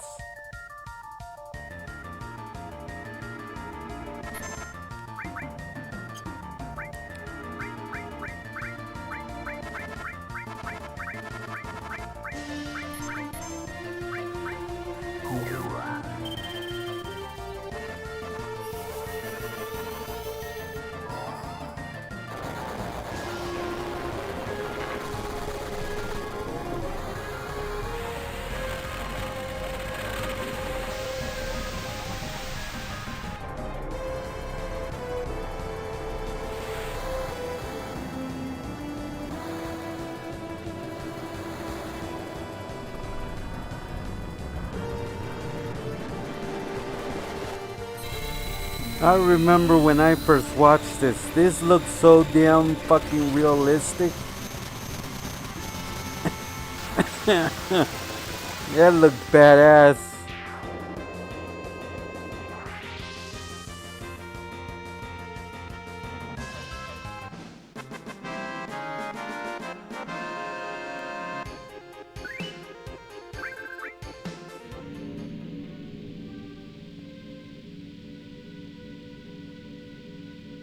And there you have it.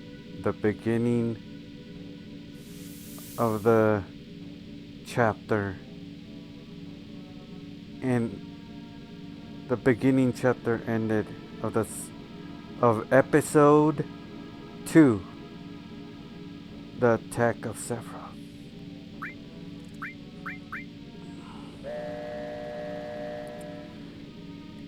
Yeah, you go throughout the game having these little mini battles with Sephiroth, clones of Sephiroth, and he ends up leaving stuff, or you find body parts of Genova, the ancient,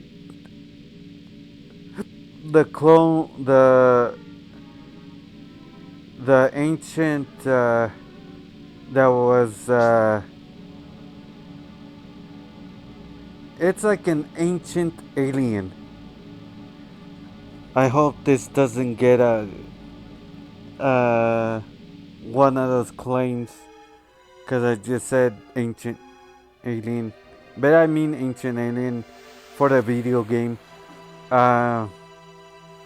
She's like an ancient alien that they screw up, and they think she's one of the ancients, and she's not. She's like an alien. And that's those cells are the cells that Hojo creates Sephiroth with, cause Dr. Holland, and I forgot the other doctor's name, the doctor that's with the father of Aerith.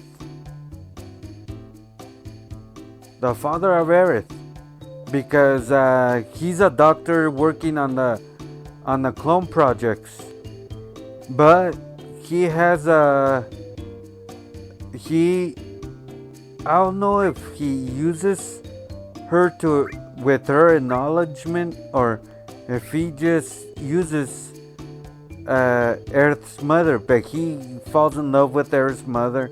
They have Aerith, so Aerith is an ancient, but her father, Holland, and there's another one in Hojo, are the doctors researching and doing all the experiments and clones.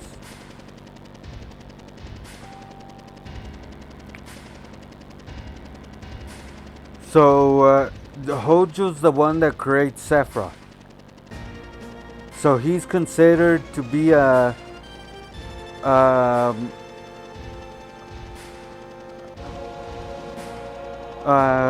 what's it called? A perfect experiment.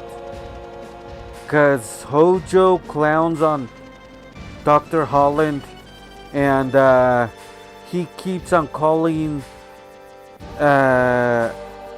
angiogenesis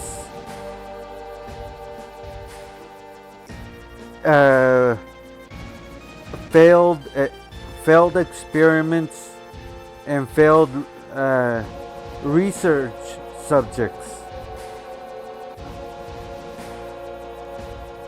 and that's why Sephiroth goes haywire, because he finds out that his mother was actually the ancient alien Genova. So he finds out he was created like the way they were creating humans to monsters and monsters to chimeras. in one of those tubes in Nibelheim. Anyways, Nibelheim is actually what I think the Norse call hell. Nibelheim.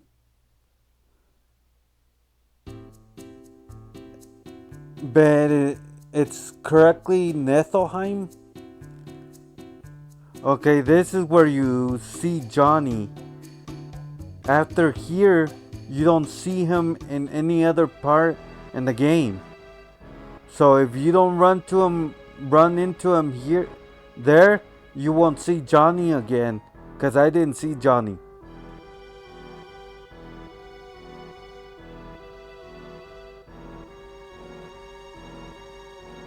You can't go there. Come on. I have to go to Gold Harvest.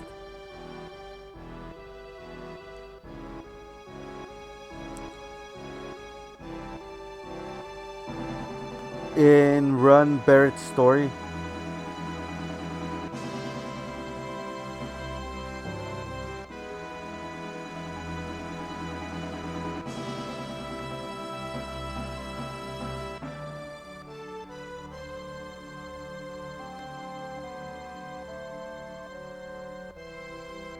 Anyways,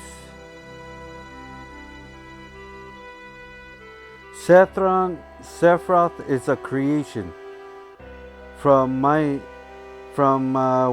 what you get in the games and stuff, and in Geo and Genesis are also. That's why they start degrading process.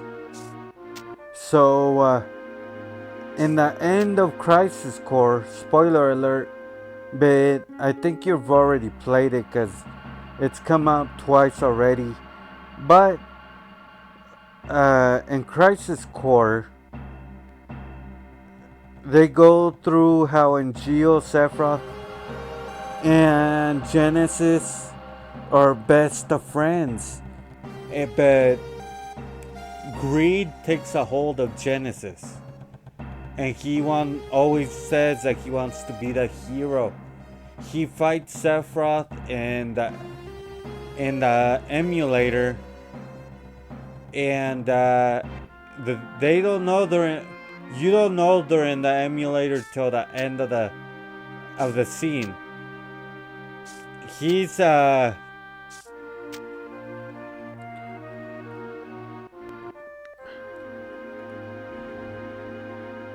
okay, he's in the emulator, right? And they're fighting, and then they start sparring in Geo,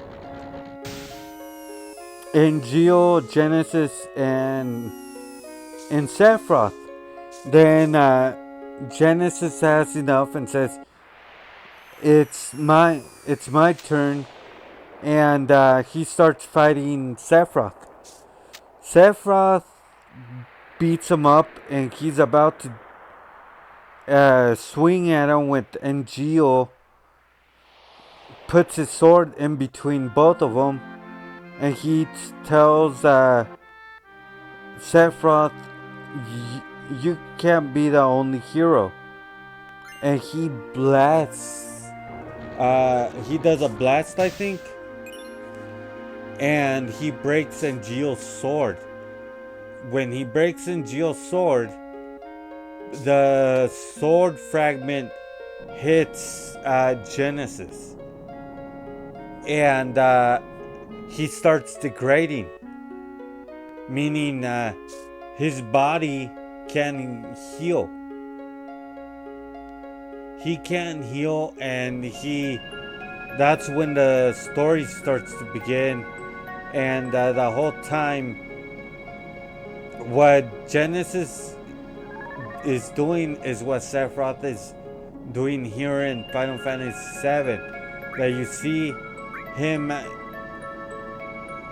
leaving fights for Zack and their clones of Genesis, because he finds out how to make clones of himself.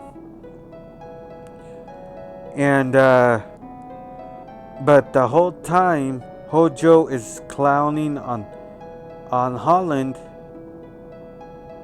and because he says that NGO and Genesis are failed experiments, rejected specimen, and that's because Hojo's the one that creates Sephiroth, and Holland makes Genesis and NGO, and he doesn't start degrading, or they don't start degrading till they get hurt and they can't re-heal. In the in the end of Crisis Core, you see Zack save Genesis, and he saves Cloud before he gets killed.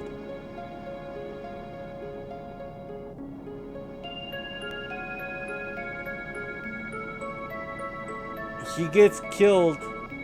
That's a fucked up scene. That's like a one of the saddest moments in Final Fantasy. Uh, that really got to me, so I don't really speak about it. But that's fucked up how they kill him. And anyways, they don't go into Genesis story, or they don't talk about Genesis at all. And here in Final Fantasy VII, they don't talk about him in Event Children, which the two guys that pick Genesis up in the end of Crisis Core look, or they have black hair, so you don't know if it's the same two guys that are with the long hair guy from Event Children, the one that throws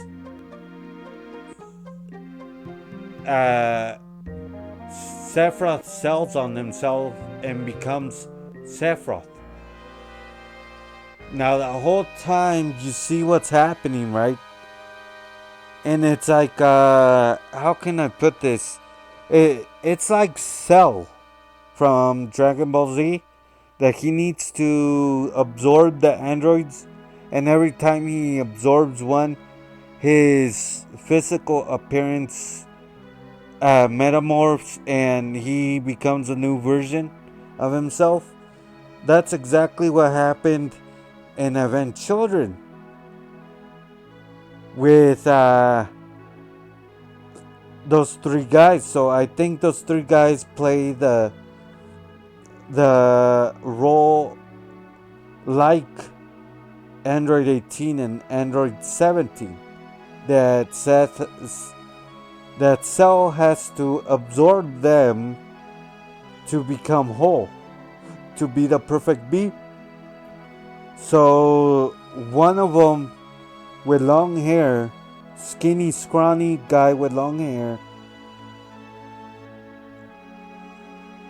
the container containing the cells of Sephiroth, it gets fractured, and he jumps off a building trying to get it, and when he gets it, he pours the cells on himself and becomes a copy of Sephiroth.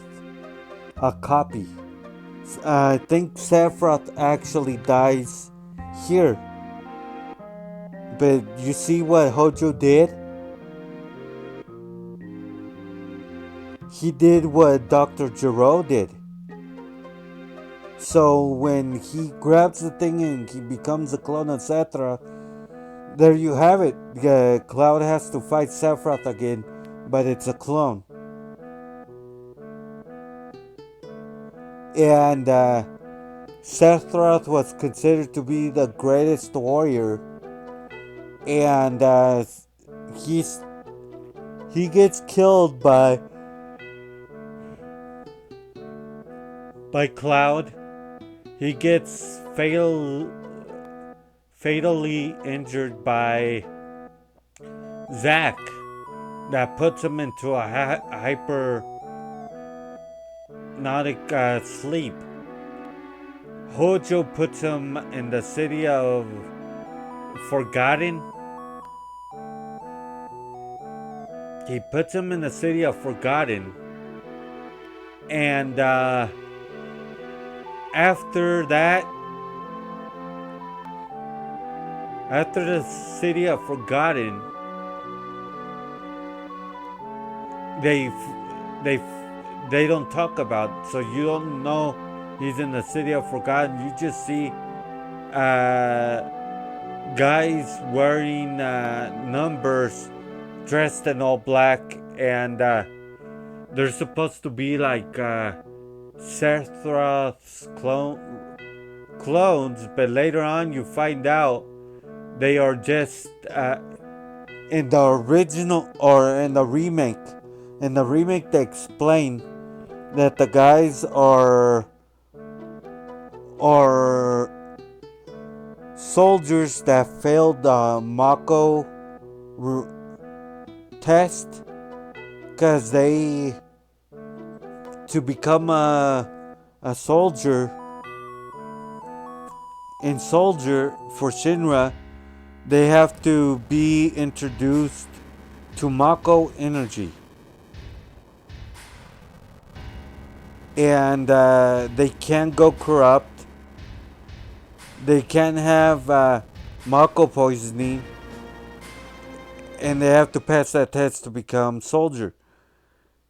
So all those guys with hoods and black trenches or black coats, cloaks, whatever you want to call them, those are failed soldiers. Those are the people that failed the test and they get Mako poisoning and they become junkies, looking for drugs to heal themselves, to get the pain to go away. That's what those guys are, and that's who you see that the whole time you're playing this game. It seems like Sephiroth is actually controlling them, but Sephiroth is in the city of the Forgotten Ancients. I think it's called Forgotten Ancients, or the city of the Forgotten.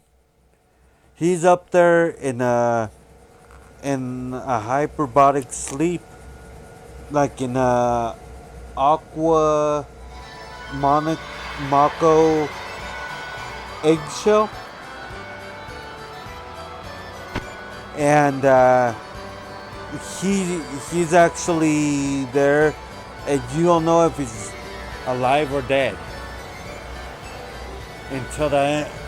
until you fight him in the end of the game, and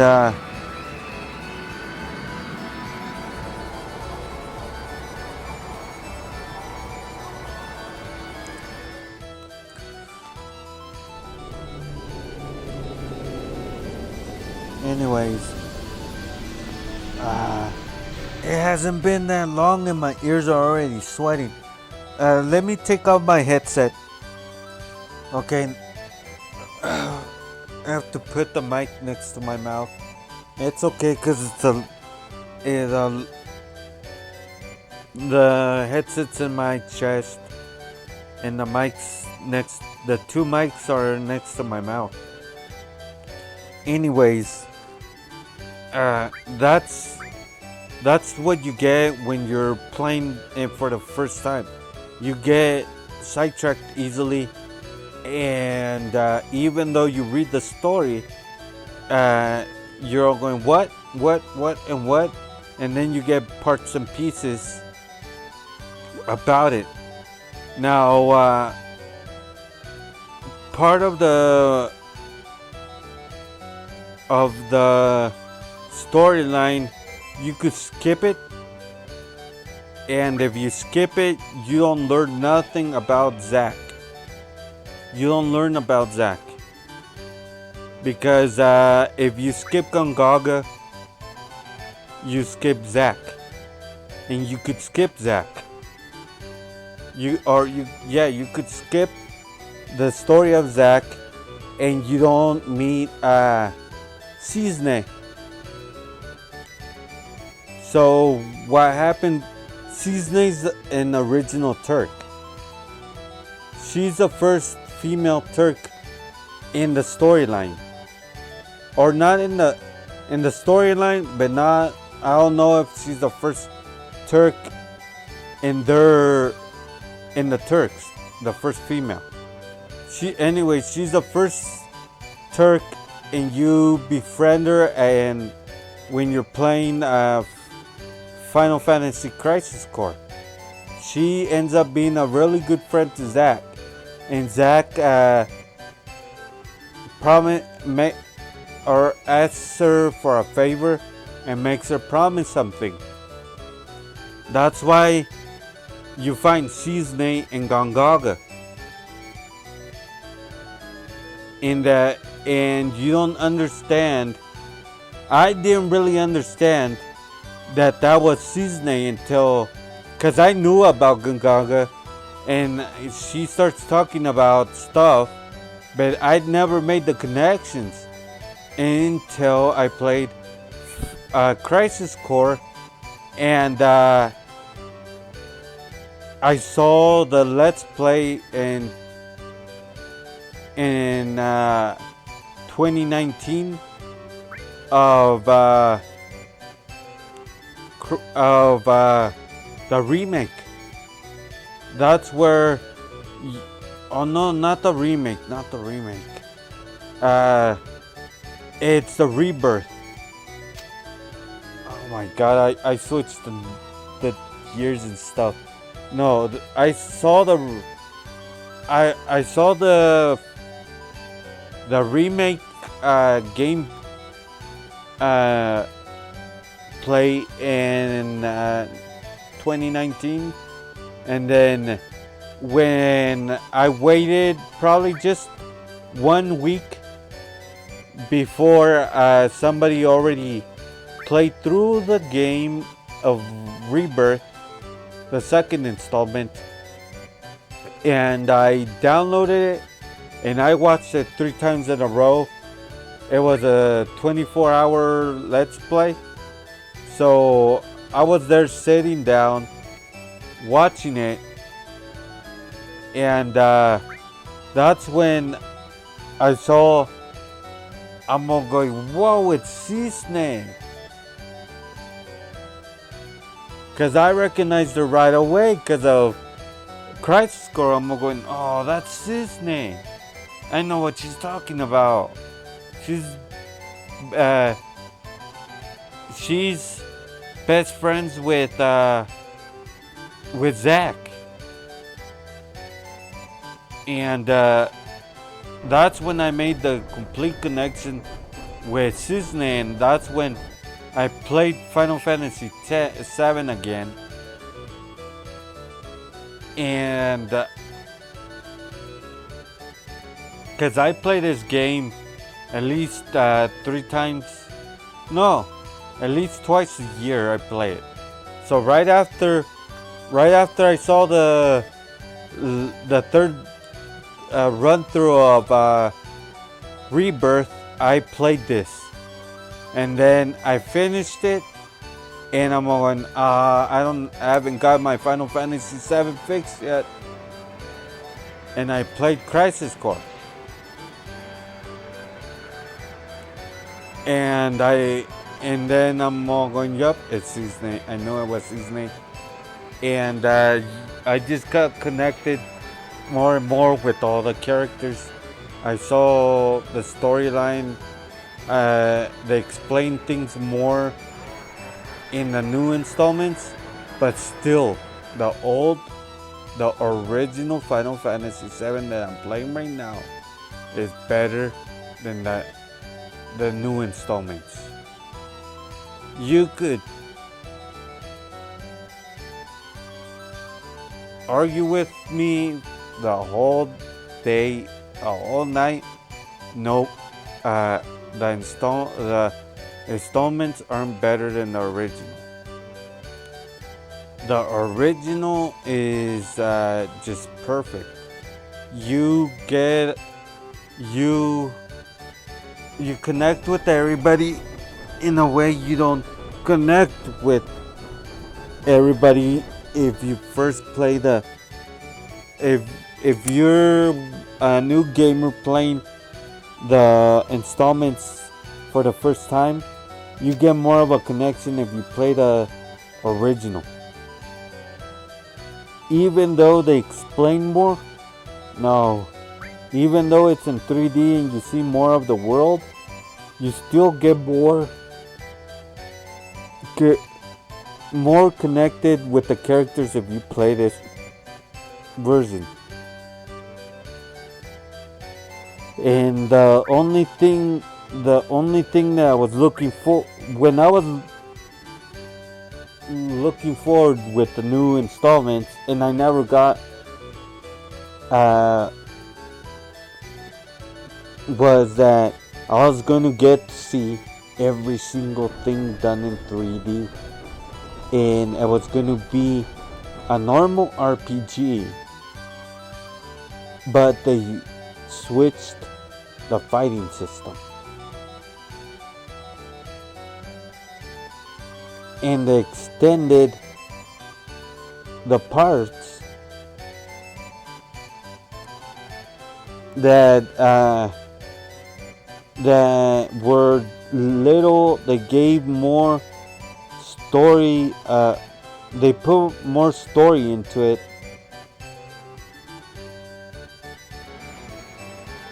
And the first installment sucked because it was only the first disc. It wasn't the first disc. It was the first. It was just the beginning when you exit Midgard, and that was it. Afterwards, in Midgard, then they ended the first installment in Midgard when you exit out Midgard. The second installment goes from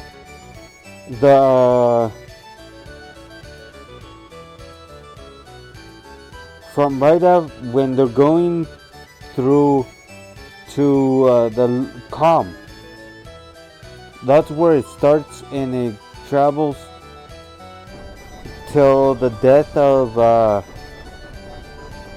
Aerith. Barely to where the death of Aerith is. And that's still the first disc. Still the first disc. So, could you imagine two long video games that take 24 hours and they barely, or they didn't even finish the first original disc?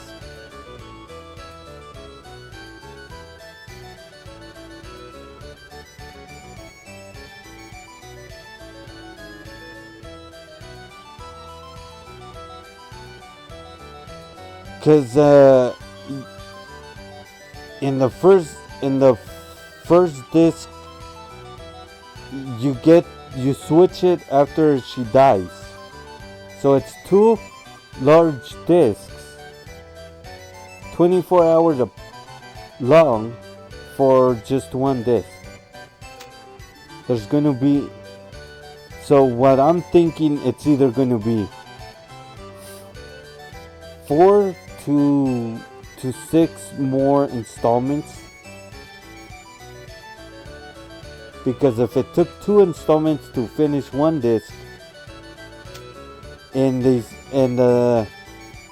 Final Fantasy VII is 2 discs long, 3 discs long. Okay, the third one's just like the final battle, right? But it's 3 discs because of all the side quests and everything else. But could you imagine 4 more? Or 3 more large discs? Or 3 more installments? There's no way, and I think that's gonna happen. And it makes me mad because, shit, you could run this game through in 25 hours at the most if you already played through it. If it's your first run through, yeah, it's gonna take you from 40 to 70 hours just or to do everything in a disc, side quests and storyline. But in the second run through, or in the third, your time will decrease a lot because you already know where everything's at. But it's like, okay, 2 installments, barely finished with the first disc in the original story. There's 3 more discs, but one's just the ending battle. So could you imagine if they make 2 to 3 more and go crazy enough to make 4 more installments? It's too much, and they wait 6 years to make the second installment. 6 long years of people waiting. And those people are already in their 40s. Or, yeah, they're in their mid 40s or in their late 30s. The people that grew up playing this game. Because, yep, I'm 40. I'm 43. I'm going to be 44 in December. And I didn't play this till I was 18.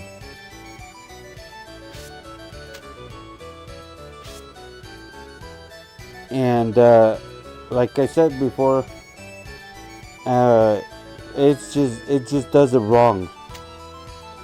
Now I probably gave out the whole story out, but like I told you before, I don't think there's that many people that have not played it, because, and if there is and they're watching this, which I don't think they will until later on,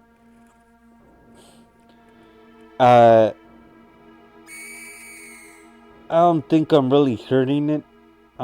I think if they watch me play this and they're hearing me what I'm saying, they'll just go, oh, so that happens and this happens. I want to get into this game because this game's that good that if you have somebody spoiling it, you still want to play it, because I've already beaten it at least 20. Wait, not more than 20, because I started playing it back in late 2000, and I've played it at least twice a year. Plus, some years I played it like 3 times. So I've played it more than 40 times already. Because it's been 26 years since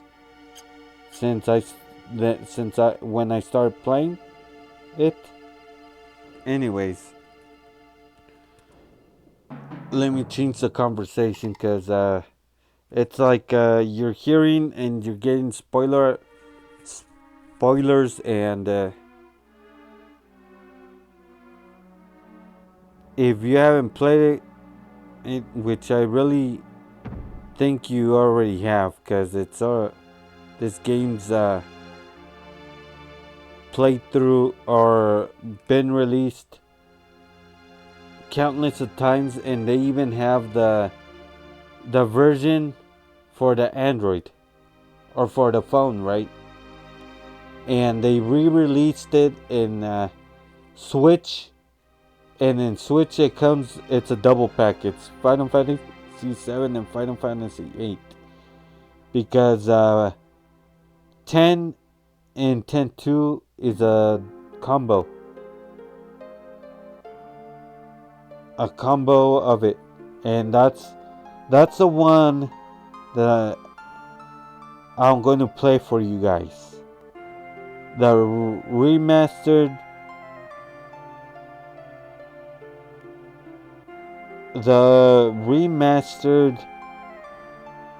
Nintendo Switch version of it. I'm not going to bother playing the PS2 version because honestly, I've been looking for for it for a really long time, and it when I find it it's easily $100 or more for the PS2 version. And if it has a booklet, it's sky's the limit. So I bought the Switch version, and I've already played through it, but I'm gonna do a let's play of Final Fantasy X. And I don't think I'm going to play Final Fantasy X too. I didn't like it in the PS2, and I don't think I'm going to bother playing it. But let's change conversation, or let me change the conversation. And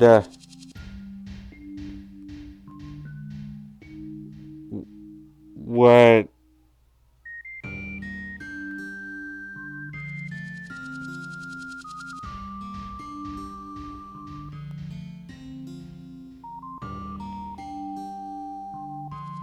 anyways, the conversations that I was having about Leonardo da Vinci and all that, like I said, uh, could you just imagine if of that fantasy theory that I have happens, but I know it won't. There's no way. But could you imagine if it does? If we find out how to make the lightsaber, you know how many nerds,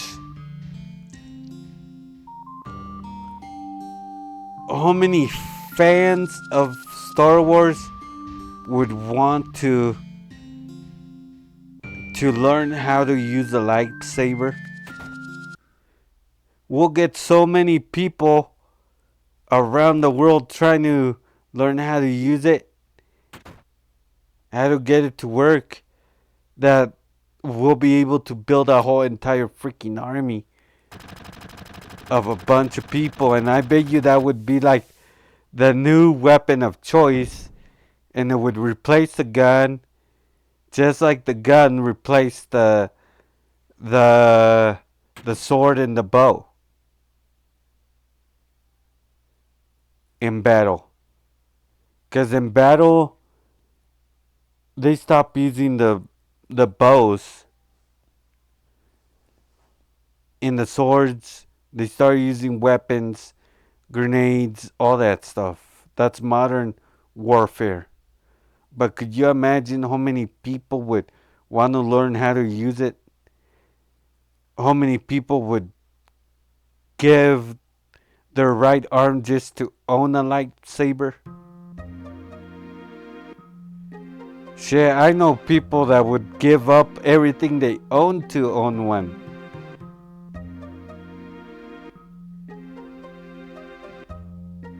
Well, that won't happen.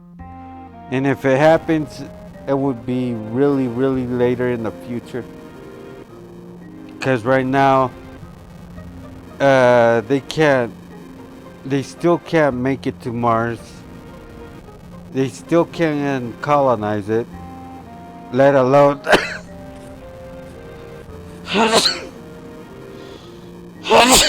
Oh, sorry for the sneezing. They can't colonize it, and they can't even. They can't terraform it. And the way they explain how they make it to Mars, they're not burning fuel all the way. What happens is that they're using gravity and getting the velocity, because they don't go in a direct line. They have to wait until the Earth and Mars are in a certain alignment so they can make it, because they don't have enough fuel for the jet to go straight to Mars. They have to do science stuff in order to make the most in order to make the trip. So the Mars rovers, any satellites, have to use the same technique to make it there.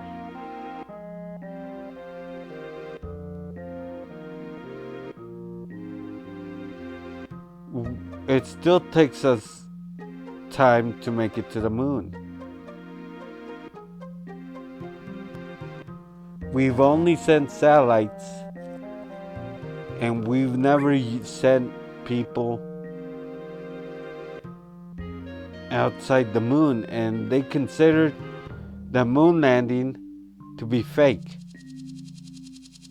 So if they say it is.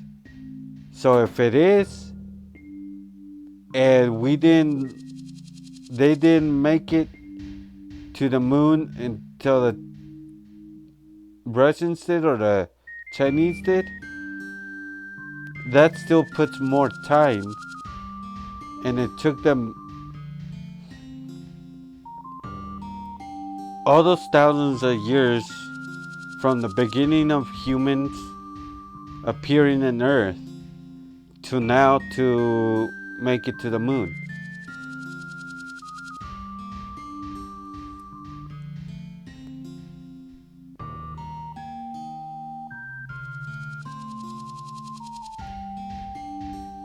Now, I have a bunch of history science shows and stuff like that. So I pay attention to history a lot, and I'm into astro astrophysicists, or I don't know what they call it. The study cosmology, or I don't know, because it sounds like the thing they call the word for the people that cut hair, not barber or stylist, is a school that they call something, and it sounds like they're saying the same word astrophysicists call what they do. Anyways, I have a lot of that stuff, and I watch it, and I like I like science. I like history. Shit, sometimes I just uh, turn everything off, leave the TV on, and watch uh, the series The Universe with in the History Channel, or how the universe was made.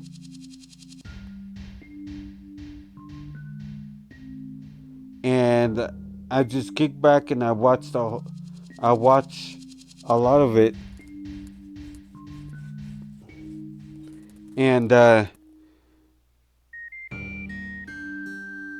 whenever I get an idea or something, I write it down, and then I think to myself, you know how cool it would be if I sat down with Neil deGrasse Tyson, Alex Filipinko, in the rest of the astrophysicists that do shows and just talk about science.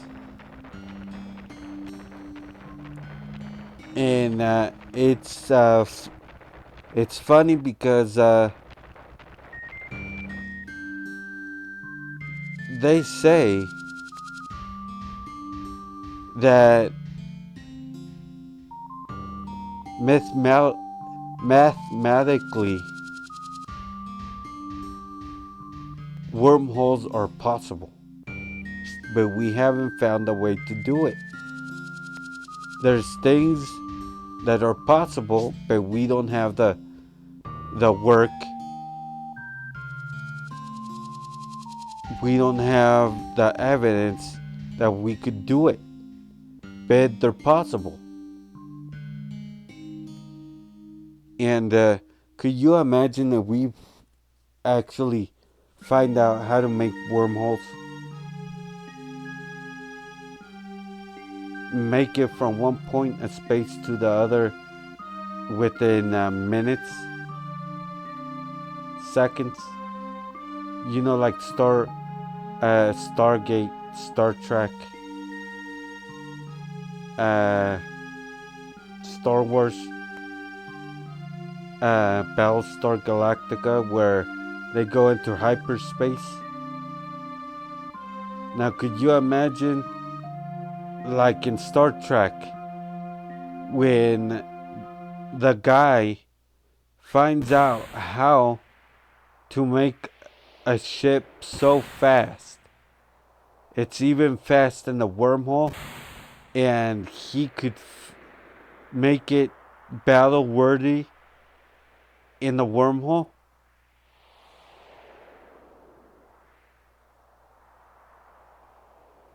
So you saw the wormhole, right? In the movie?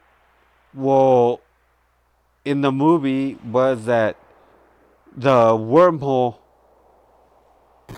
when they're traveling down the wormhole and they're in the ship, if they throw something outside the ship or they start shooting weapons, if it gets if it misses and goes,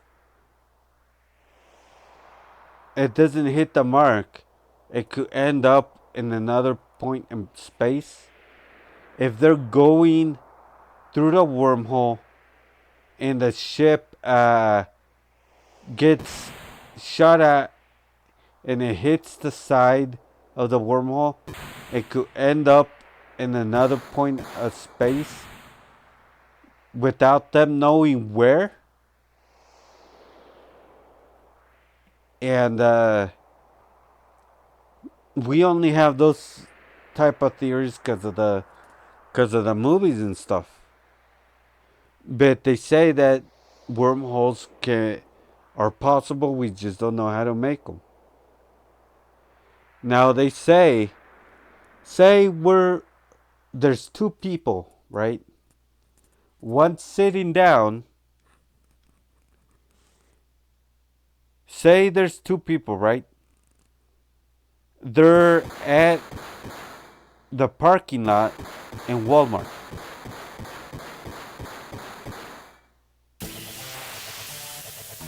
Right? They're in the parking lot at Walmart. One sitting down in the bench, and the other one's walking. He notices the person sitting in a chair.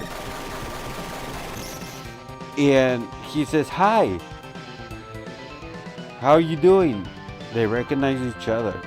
So while they're talking, and though he's passing by, if he looks up and the guy sitting down looks up and they look at the store, a star, they're actually looking at the store at, even though they're at the same spot and doing the same thing here on Earth, they'll be looking at the store in different time periods. They wouldn't be watching the star at the same point in time, or what's happening to the store at the same point in time. And they say that's spooky physics. That's weird, right? And also, they say if we find a planet, because we found planets through the telescopes and everything. If we find a planet 4 light years away,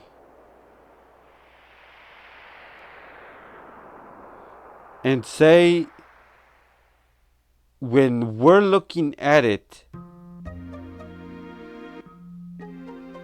say we're looking at the planet and through the telescopes, and we see something weird happen. We see a spaceship take off. What we see is the past, because the light from the star, from the planet, takes 4 years to get to us. So when we look up in the star and with the satellites, and we see the planet, and we catch a little thing going up that looks like a spaceship, that happened 4 years in the past for that planet 4 light years away.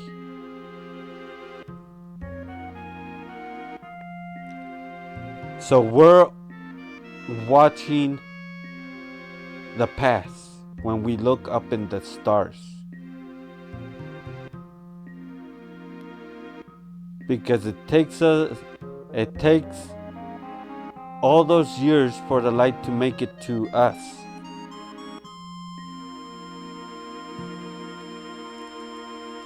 So that's how weird science is, and when they explain it, it just fascinates me.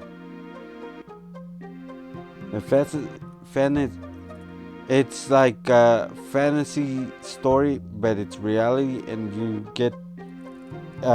you just see the astrophysicists explain, but they're having a good time explaining it to you. That's what I would like to do. Sit down with Neil deGrasse Tyson, Alex Filipinko,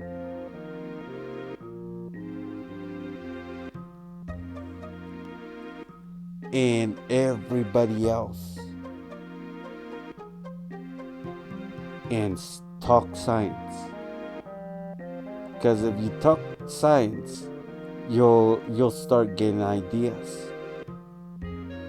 You talk about science, you talk about astrophysicists, you talk about the stars, you talk about black holes, you talk about planets,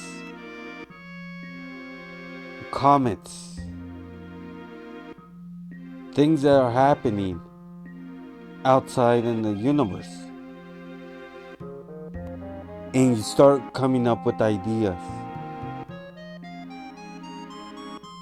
I would like to speak science with them and get, because I know I'll start getting ideas, and shit, I could probably write a whole entire book in of a story, make a story about uh I don't know, a bounty hunter, a space traveler, and create the whole entire world, the weird machinery, the weapons, the mm, the science, and then oh well,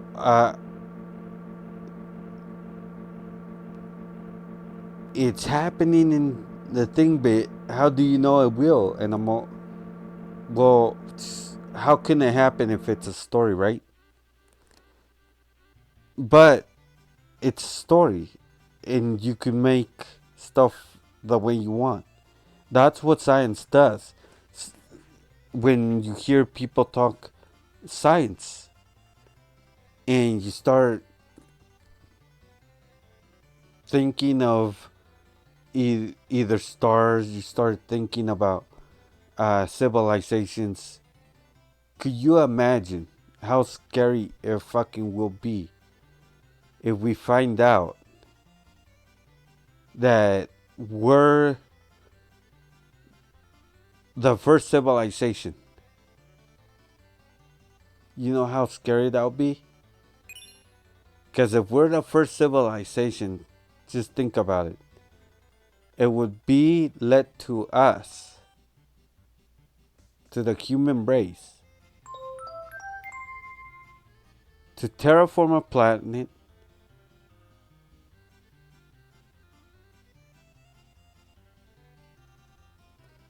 to space travel. It wouldn't be a hobby, it would be a must to do. Something we have to do. Because if we don't, if we stay on Earth, what if we're the only civilization? We're the only sign of life. We're the only life on the universe. If we fail, life fails. And the universe would be lifeless.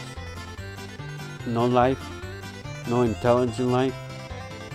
It would just be stars and gassy planets going in circles and circles.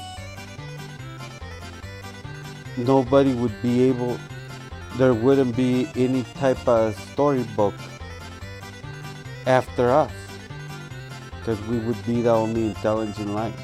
You know how scary that would be? Because if we fail, that's the end of life. If we can't become an interstellar race, if we can't create the wormhole, space travel,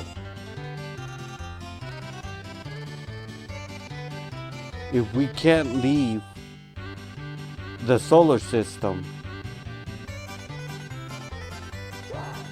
and we're the only sign of life, we're the only life in the universe. You know how scary that would be, that we're the only ones? Because we would, if we fail, that's the end of life.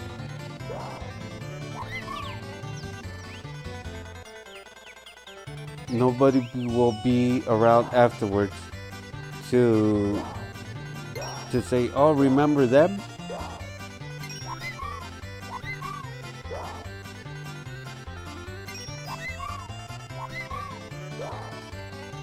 That's scarier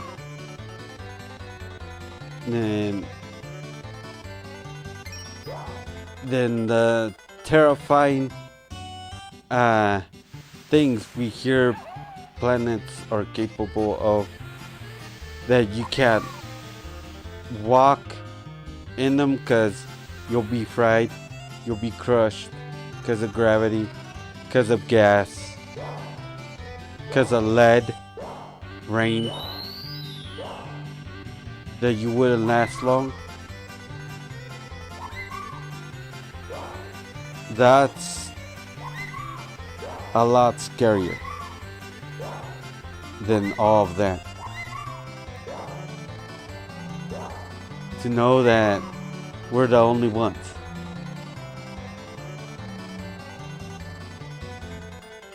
So when they say that they see these planets and then it looks like they have uh, signs of life, well,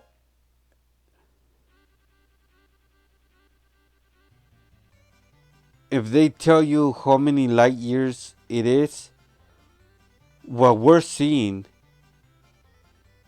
is that time in their past.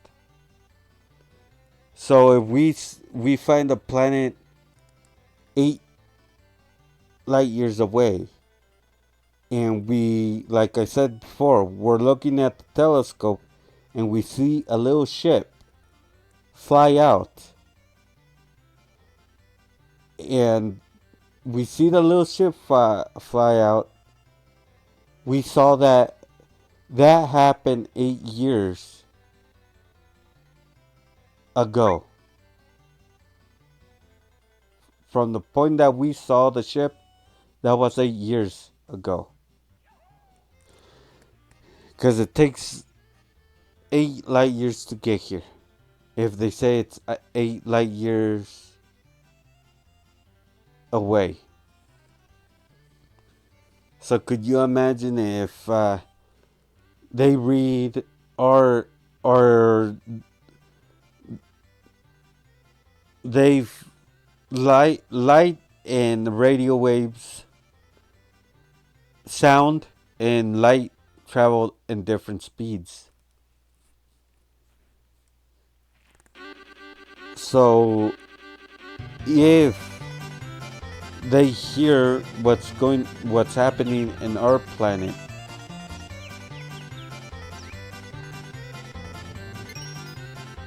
that means they didn't they had to be extremely close.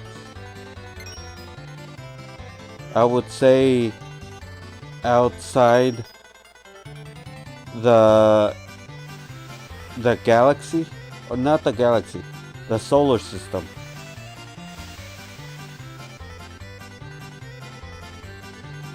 They would have to be that close, because our spaceships can't even make it outside the solar system. They haven't been able to. So could you imagine if we ever find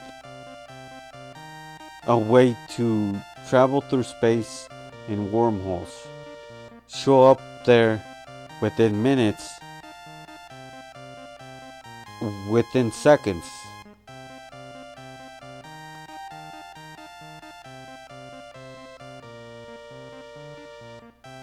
And could you imagine if, okay, here's another theory, another fantasy theory.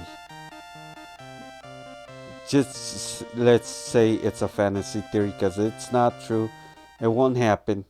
But if it happens, say the ancient alien theory, which they think it's true now. Could you imagine if if the ancient alien theory was real, and what happened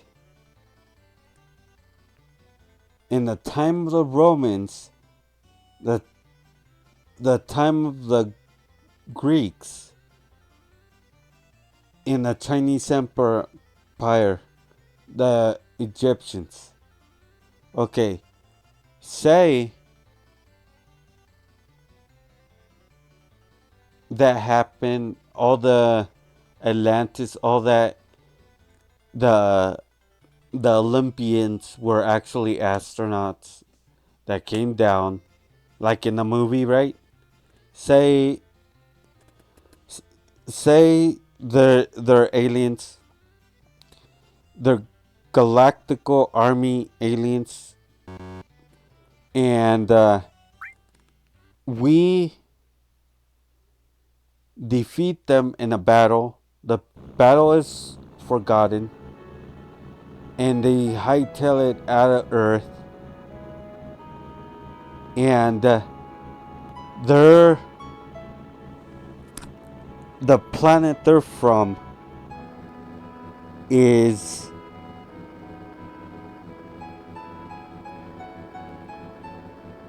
1,000 light years away,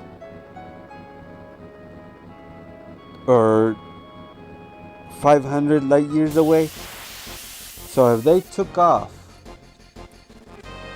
and let's just say that they have a high lifespan like the elves do in the fantasy movies. Let's say their lifespan isn't 50 to 80 years. It's measured in the hundreds of thousands or the tens of thousands of years. Could you imagine if we we defeated the gods that were aliens? They take off to a star that's 1,000 light years. Oh, whoa, whoa, whoa, whoa, whoa, whoa, whoa! Yes, yes, yes, yes, yes, yes, yes, yes. Let me start. Let me freeze the conversation. Oh, wow. It's Yuffie time. It's She's one of my favorite characters. I already explained, and I keep explaining it again and again and again. I have to stop the conversation. It's Yuffie time.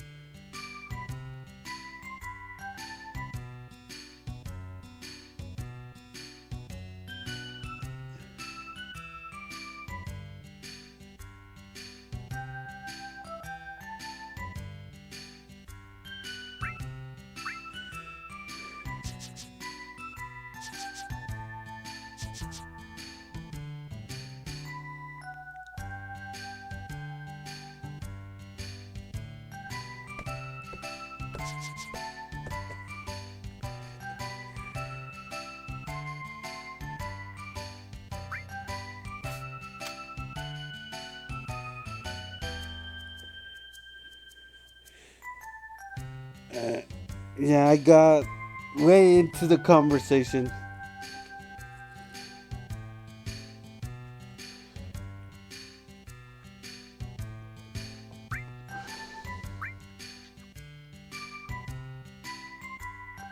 Because I did fail in grabbing her the first time. So, see how me talking about what I like keeps me from going mad. Oh no, wait. No, I haven't failed yet. Wait,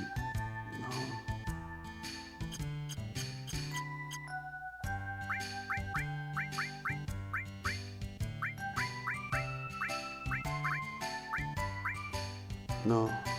Oh shit. See? Oh, damn.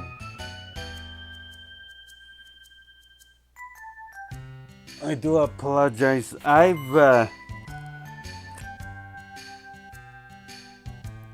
knew it.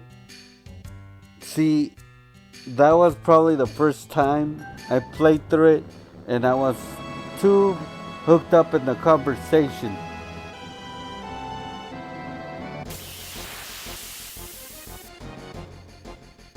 I was still hooked up in the conversation, and I already thought I failed when I didn't, and I screwed up, and I failed anyways. But yeah, I called her. I wanted to call her Momo.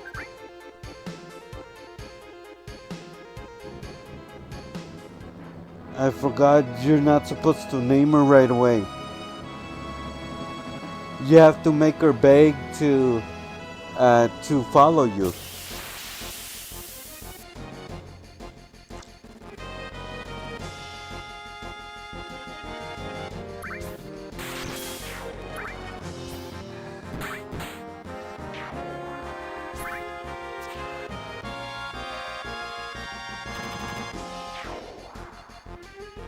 I got it way too attached to the conversation.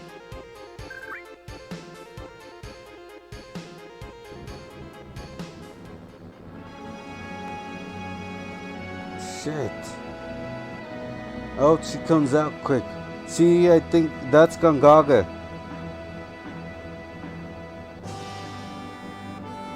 That I thought I failed because I noticed that I was fighting her.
I ain't gonna stop until I find her. I have to get Yuffie.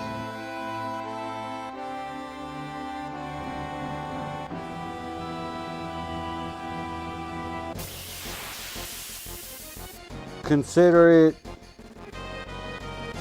grinding.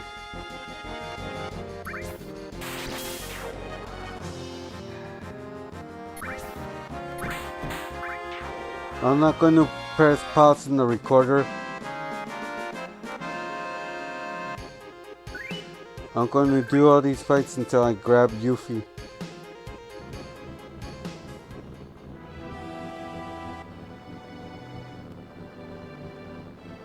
Last time I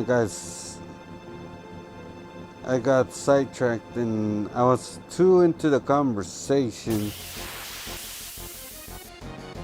See what happens when I talk about science? I just start. Yes! There she is.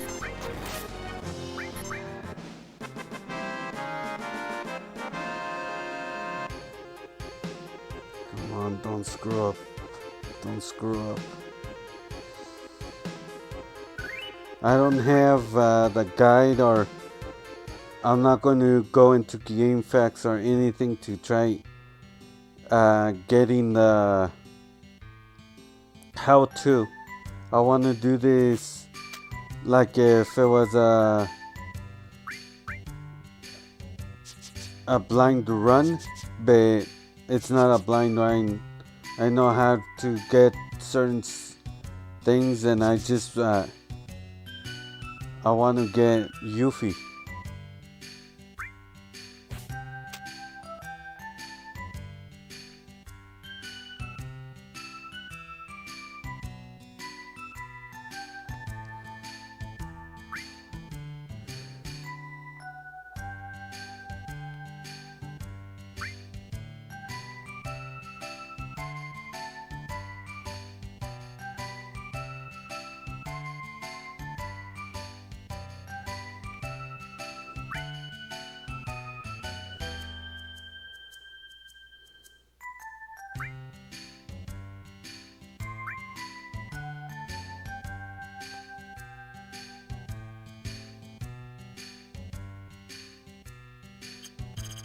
Come on. I did the other one. Come on. There we go.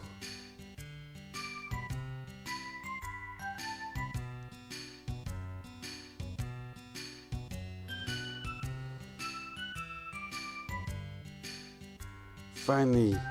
Yes. I didn't have to wait that long to grab her.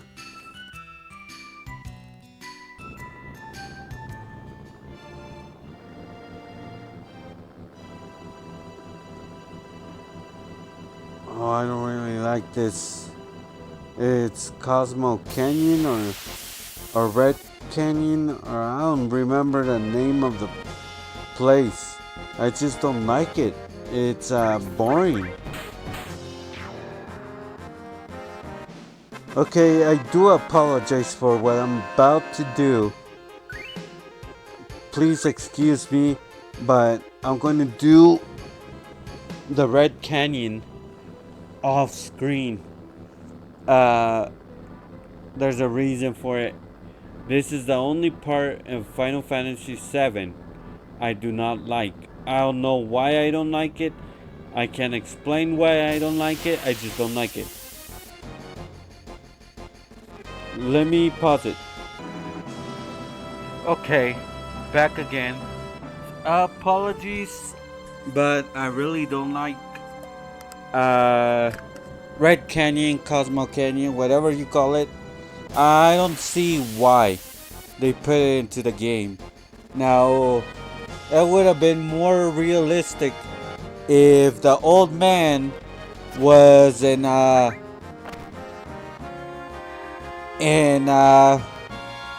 Cosmo Canyon. No, not Cosmo Canyon. Gold Harvest. Because then you would know that Dito was behind the funding of the telescope. Or if it would have been somewhere near Sid's house or in Sid's house, it would have been believable because he's the one that has the rocket ship. To put it in the middle of the desert, it just doesn't make any sense. It needs to have a lot of scientists working there for it to be observatory. Now, that's why I don't like that spot. It doesn't convince me that it's a space observatory.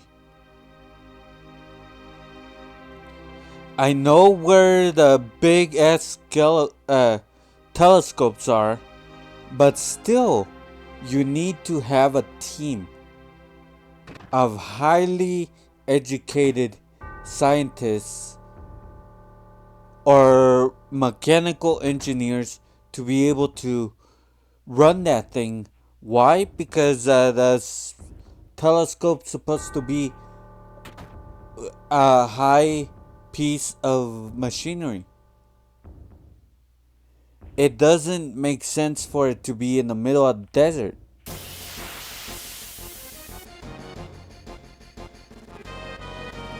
And shit, it would make more it would make more sense if it was in somewhere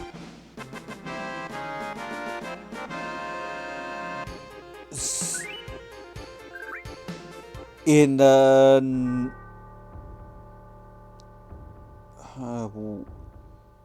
where you could tell there's you could see the stores, and you could have a night vision, and yes, it's a desert, so it'll have clear skies, but it's not a good place to put a telescope. This is the reason. Highly mechanical engineering. It needs a spot like the one in Puerto Rico, the one in by LA, the one in Hawaii. Sorry, it took me a while to say it. Yeah, it needs to be in a place where it could absorb and not be affected by harsh weather conditions. Now, you're going to tell me that there's no harsh conditions in the desert? What about sandstorms? Sandstorms. Eh, have you seen the desert? There's pillars that used to be connected, that used to be part of land, that are all withered away because of the sand.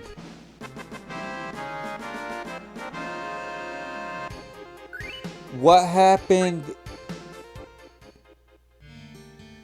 with the Romans? They would only find, when they went down to Egypt, they only found parts, or they would find the pyramids, but they were under so much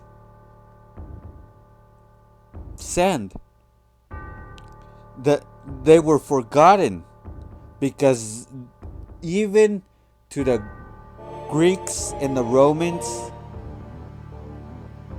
Egypt was ancient.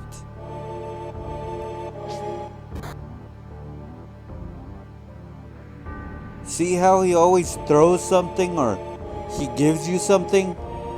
And that's not even Sephiroth. That's what's it called? One of those guys with the numbers. A failed experiment. It's not Sephiroth. Sephiroth is in the ancient city of the lost, or the ancient city of the forgotten. I don't remember what they call it. He's there. So those little things are clones of Sephiroth. Or either that, or they are the failed experiments of Hojo, Professor Holland. I'm not sure if it's Holland or Hollander. I kept calling him Holland. I think it's Hollander, or either it's Holland. I'm not sure. I don't remember. I do not remember, and I like playing that game a lot. So it's weird for me not to remember. Anyways. Okay. Like I was saying, it's not a perfect place for an observatory. No matter how high it is, there's always sandstorms. The sandstorms are, or at least 5,000 to 10,000 feet up in the air. You could see how high they are when they have them in Egypt or in the Middle East, because of the airplanes. The airplanes are up high in the air, and you still see them dwarfed by the cloud of dust. So it's not a good place to have an observatory with a telescope. Shit, you saw how Egypt was found after the Romans. Everything was under sand. They had to excavate everything. They're still excavating to this point. It took them 1,000 years or 2,000 years to excavate it. And it just, when things don't add up to what you're supposed to be looking at, or what modern, in the modern world, they do, or where they're placed, I get, I I don't believe, even though it's a fantasy, you see the the big mess up. I didn't buy that, so I didn't like it. I know I explained that. I didn't know how to explain it, but that's the big issue. I know I'm picking, and that's not. I'm not picking on it, but that's the reason I don't like that place. In fact, honestly, it doesn't make sense for them to have it in the desert. It would be understood if it would be, let's say, Watu. Let's say it's in a forest area near the desert, or, or not. Well, yeah, near, like in a jungle, a forest, the woods. Yes, it would make sense, cause in reality you would spend way more less money on maintenance. If you have it in the desert where it's known to have sandstorms, and the sand, by nature, naturally, it could destroy landmarks, it could destroy stone. Just put it in this way. Glass is made out of sand. They used they use paint removers. Either they use sand or walnut dust to take paint away from vehicles. They sandblast it. And they call it sandblast, but sometimes it's not sand. Sometimes it's like walnut shavings, or some kind of nut that they use. And that's what I'm getting at. If there's a sandstorm, what's the first thing that's gonna go? What's the first thing that's gonna scratch and delay experiments, absorbing time with the telescope? That's all going to be held back if the lens of the telescope gets scratched, if it gets damaged. And sandstorms could do that. Sandstorms can do that. They could damage, they can easily damage a lens from a telescope. So, no, I'm sorry about explaining why I don't like Cosmo Canyon. I think it's called Cosmo Canyon, or it's called Red Canyon. But I don't like it because scientifically, no. It wouldn't make sense to put it in the highest peak in the desert, because no matter how high the peak is, no matter if it's in the top of the pyramids, if there's a big ass sandstorms or like clouds. The sand goes thousands and thousands of meters or feet. Well, measurement is meters and feet. Mm, So it would rise up thousands of meters, 1,000 meters, or thousands of, or 2,000 meters, or thousands of feet. So even in top of the pyramids, it would still be damaged. It would still be damaged, and that's why the pyramids are still standing, but they're not at their 100%. Why? Because when they created the pyramids, not they don't teach you this in school until you hit high school, until your senior or junior year of high school. They tell you the pyramids were made.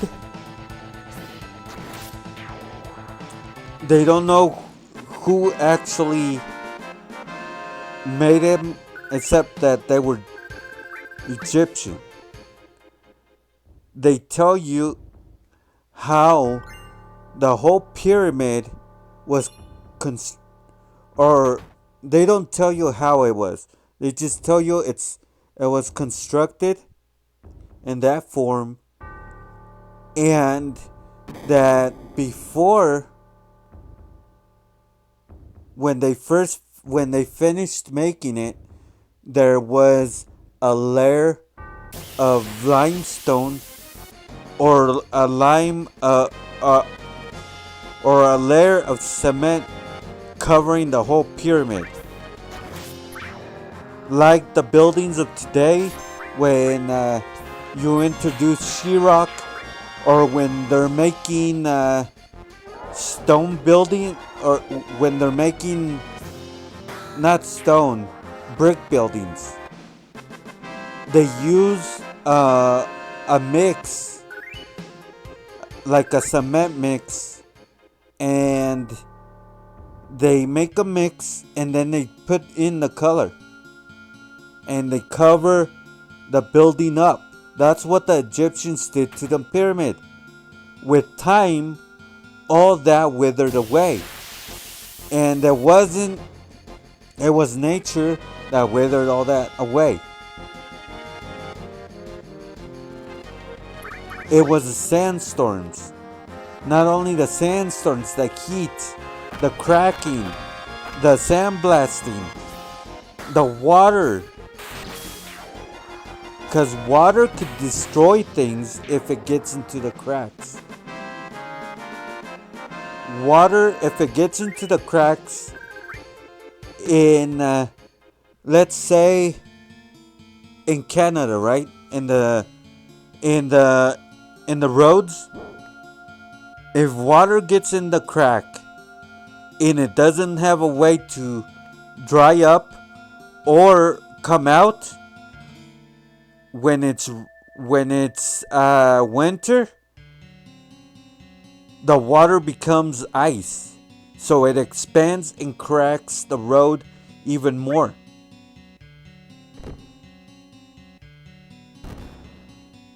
So if water could do that, could you imagine what it could do to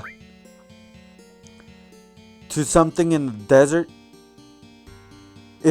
Because in the desert, sometimes, in a lot of occasions in the desert, there's there's rain, but sometimes it rains the amount of 1 year in a day or in hours.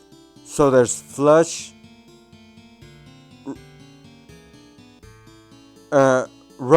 or flush waters. I think that's what they call it, flush waters. Okay. I did it again. I did it again. Okay. This time with Vincent. Oh my god. See, this is how you're getting. You talk to Vincent, and that's see how he's not emo, but like he acts like Dracula. Vincent, what should I call him?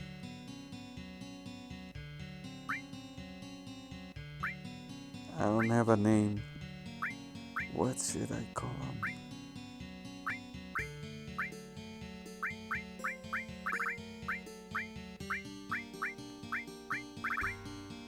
Kakarot, Kakarot, Kakarot.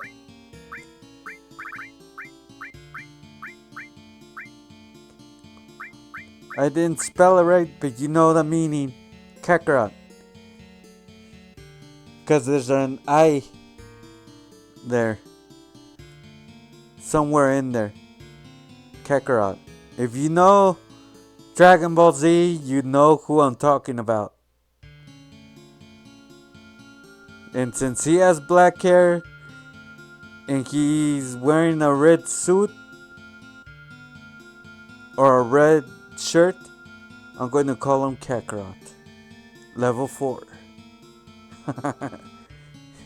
Because he actually transforms too. He has a metamorphosis, I think. He could turn to a beast. Or what does Gandalf call beast? A skin changer.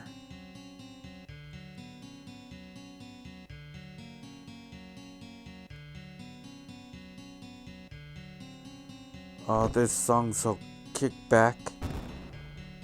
I love it.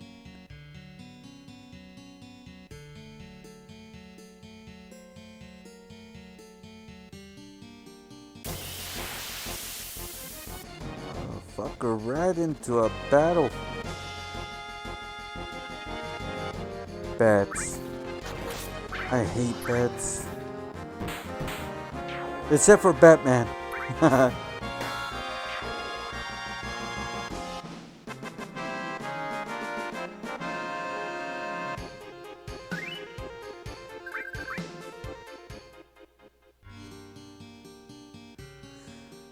This changes the whole the whole game. Cause like I said before, in my other Let's Play, you could go through the game without getting him or getting Yuffie.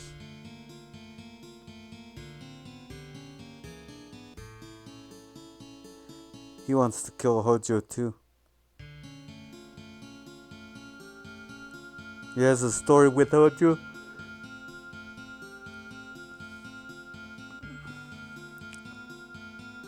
Oh, hold up.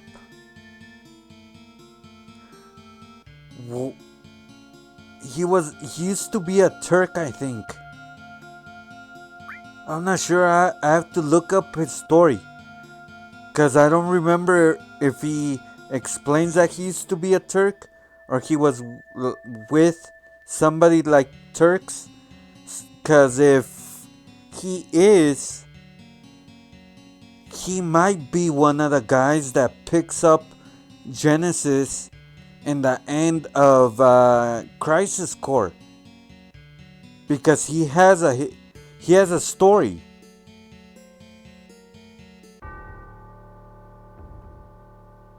So he might be one of the guys that picks up Genesis in the end of Crisis Core. Because they go into everybody's story and they don't bring up Vincent and Crisis Core. In Crisis Core is supposed to be chapter 1 of the whole entire story. That's where you know about Sathra, Genesis, and Geo, Dr. Holland or Hollander, Dr. Lizard. You become best buddies with Cisne. Yeah, you help Cloud escape and begin the story of Final Fantasy VII. So he might be one of the guys that picks up uh, Genesis in the end of Crisis Core, because he does explain that he was either a Turk or somebody connected to the Turks. The mountains, Gandalf. The mountains. Oh, sorry, I just had to say that. How was the line?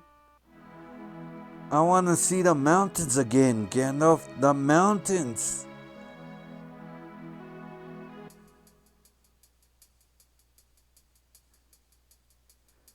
If that's so, if he's connected that way and that's how he showed up, because they don't explain, he explains his story and why he wants to go after Hojo of Lucretia.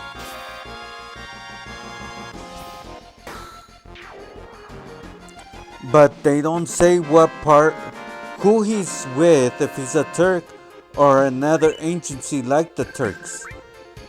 And in Crisis Core, you never see him.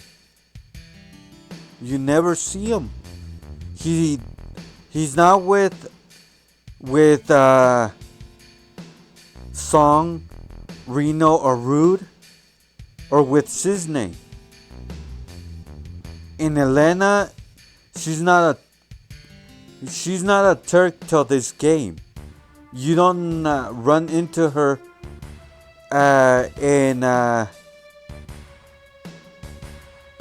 in Crisis Core, because that's 5 years before this. I think it was 5. I'm not sure. I don't remember right now, but it's like 5 or more years. And I'm getting excited all of a sudden. Now I want to play the game even more. It's anyways, yes, I'm going to have to look that up, because he might be a Turk or a off branch of the Turks, like another agency. But if he was one of the guys that picks up Genesis, where did he leave Genesis? Because Genesis has red hair. He doesn't come out in any other Final Fantasy. And I think his degrading stops after he fights Cloud.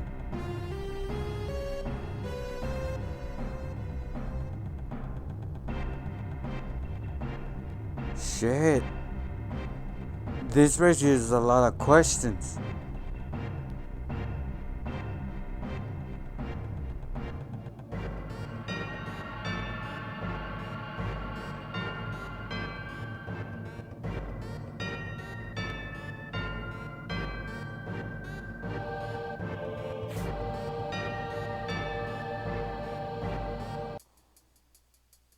Because he can't be one of the soldiers that defected from Soldier.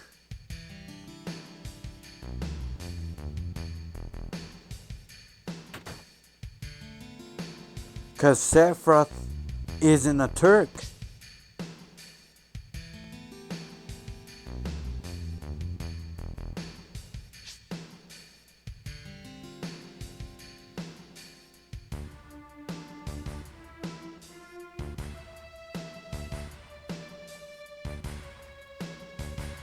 Sephiroth and Geo and Genesis weren't Turks.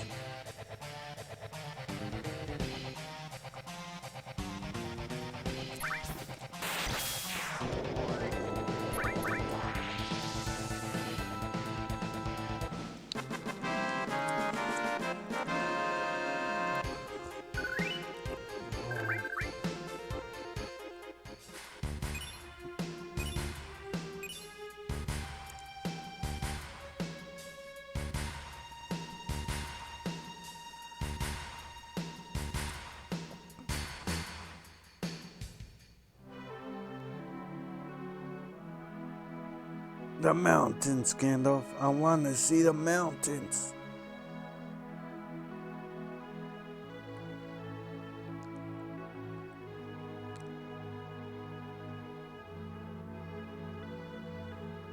Come on, Specky. Let's go to Middle Earth. Oh no, not Middle Earth. We are in Middle Earth. Oh no, we're not.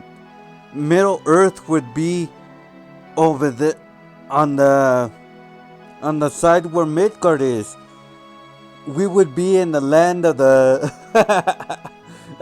oh shit. We would be in the land of the of the of the elves. Remember what they say when Lord Elrond says, "My people are heading west. We're leaving these shores. Who will defend you? You can't depend on the dwarves.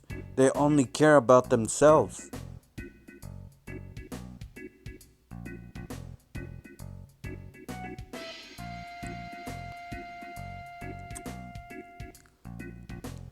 And if you pay attention to the dwarves, right? Because J.R.R. Tolkien, he did research. He had mountains of research before he made Lord of Rings, right? And he had mountains of research. So what I think he did was bring the dwarves and the elves, everybody together. Because if you pay attention to Norse mythology, they're the ones that believe in dwarves and elves. Odin's rumored to be an elf.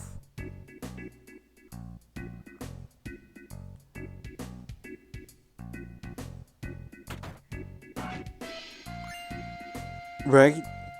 So, if he put everything together, and he put the dwarves, he put the elves, and then he created the hobbits, and then the stone giants,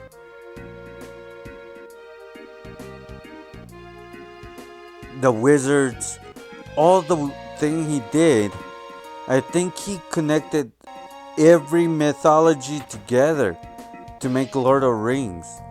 Because you could see a little bit of everything. And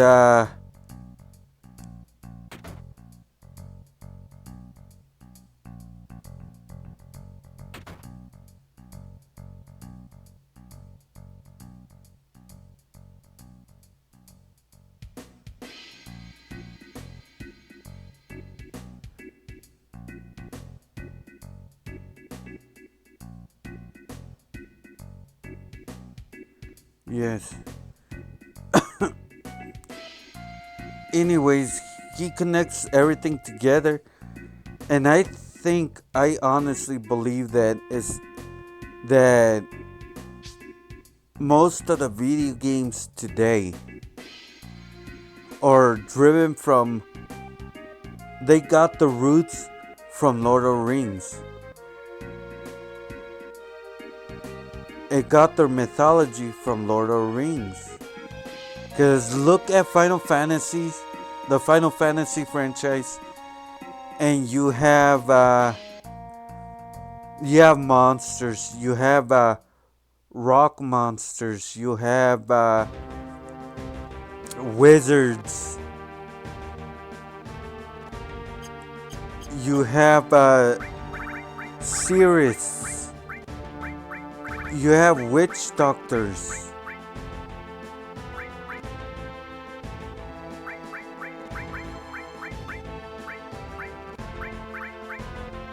And you're going around fighting other monsters and other human type of beams.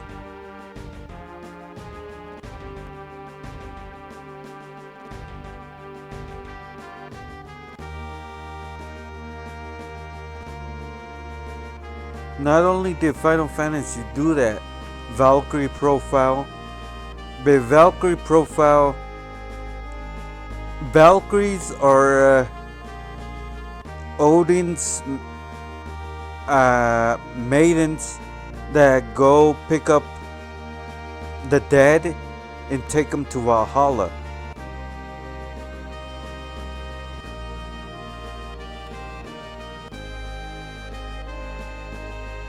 In Valhalla is their type, is the Norse type of heaven, where if they died a good death or a valiant death, and they would be accepted in the halls of Valhalla, where they could go up, eat and drink all they want, and party for an eternity.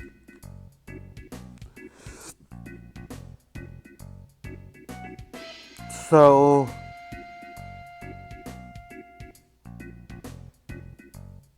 what changes me, or what changes my point of view of the Avengers, is they, it's Asgard, right? And even the Norse gods don't last forever. When Ragnarok comes, even the gods will die. That was the mythology. That was the story. And if you pay attention and you to history, you would see that it happened. It happened, and Ragnarok has a meaning, right? Ragnarok comes and destroys everything, right? Who's Ragnar Lothbrok? How did Ragnar Lothbrok find the West? Find where to raid? They couldn't find the sun when it was raining, right? And he takes out a rock, and he got told by a mystic that even when there's clouds up in the sky, the rock could find the sun, so they'll know where north and south is.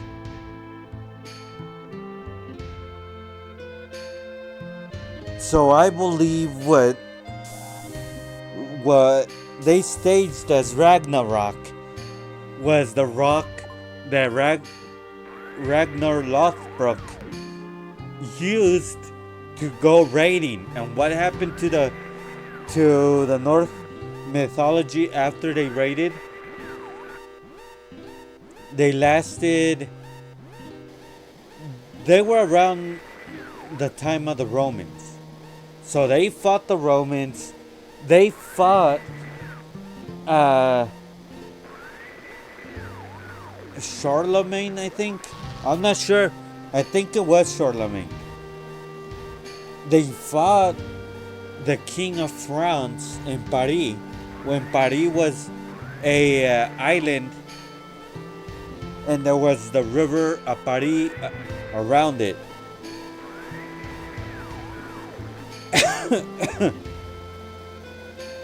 It was known that a lot of kings paid them to brush off, just like they paid Attila the Hun to brush off.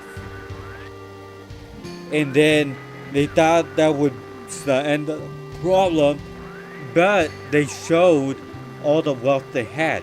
So who comes back? Attila Hunt. Who else comes back? The the Vikings.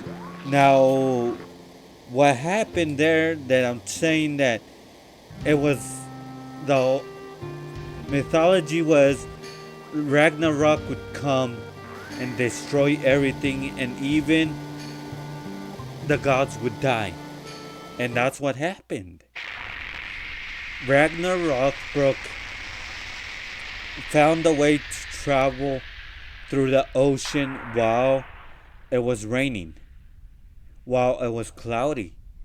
He used the rock to pinpoint the sun. That was Ragnar. That was Ragnarok. I know it sounds far fetched, but think about it. Think about it, because Atlantis is known in Greek mythology. It's known in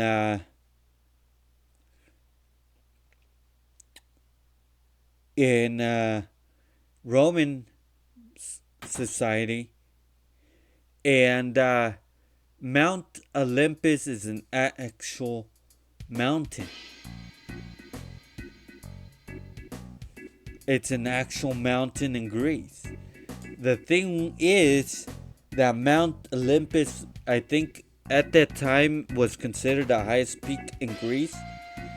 So they would say that the gods lived there because there was no way for them to get there, right?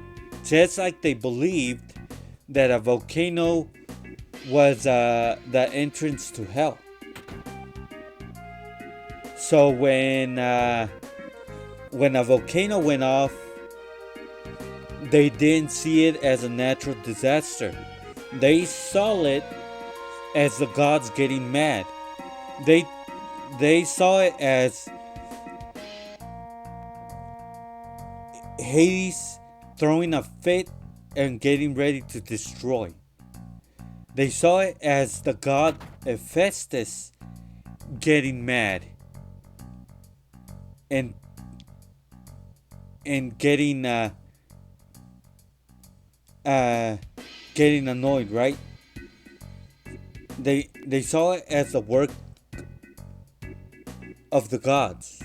They didn't see it as natural disasters. Earthquakes were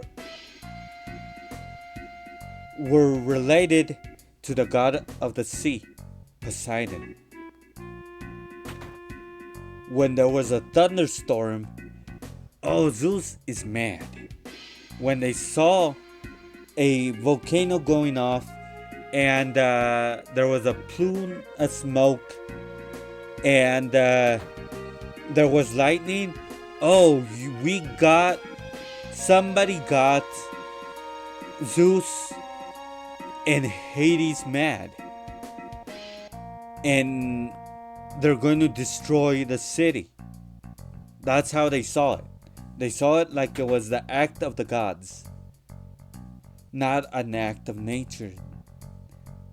And now we know it was an act of nature, not a decision made by the gods throwing a fit because they were done wrong. But that's what the ancients saw it as. The work of the gods getting mad because somebody fucked up, did something stupid, or the, yeah, they did something stupid like go to war without their blessing. They didn't put enough offerings at the temples, and okay,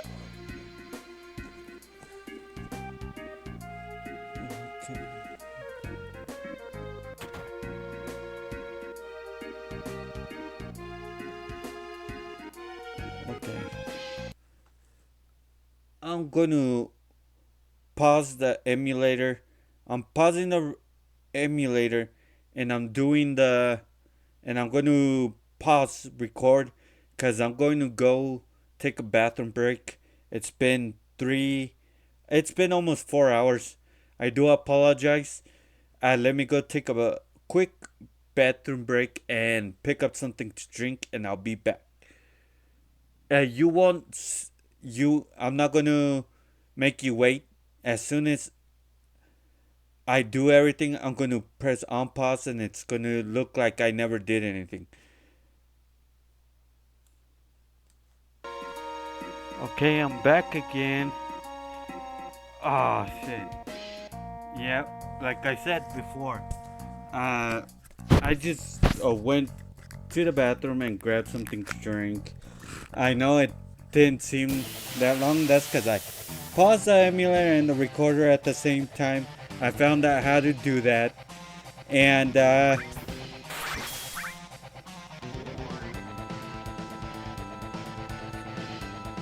anyways, like I was saying before, if you pay attention to history, you'll understand what Ragnarok meant, what, uh, what, the betray, the way they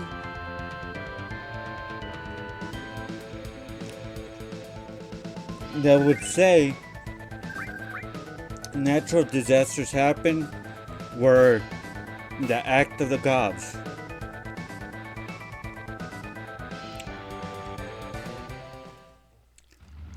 Leave in a tiny bronco.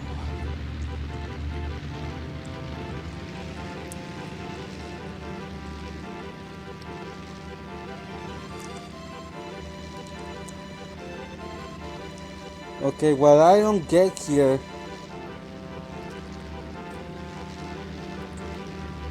See the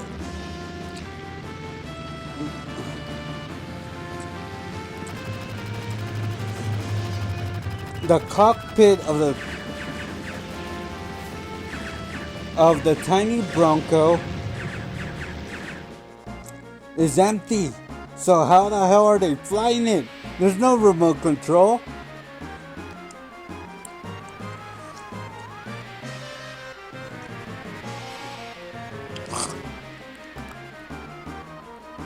It's not a wardrobe fail. A stage prop fail. Anyways.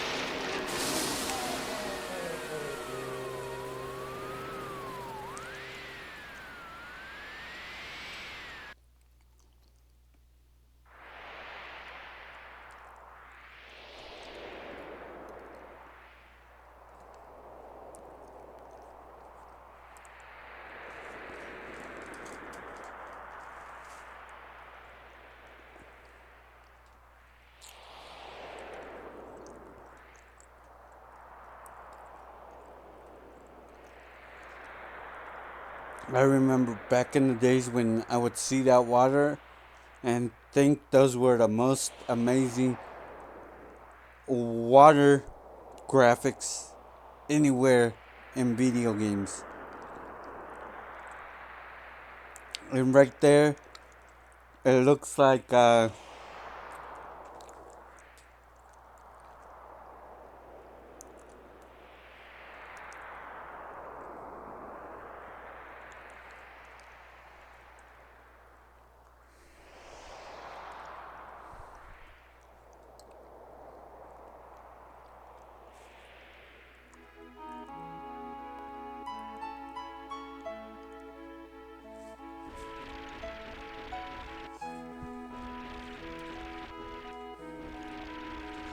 see how oh, we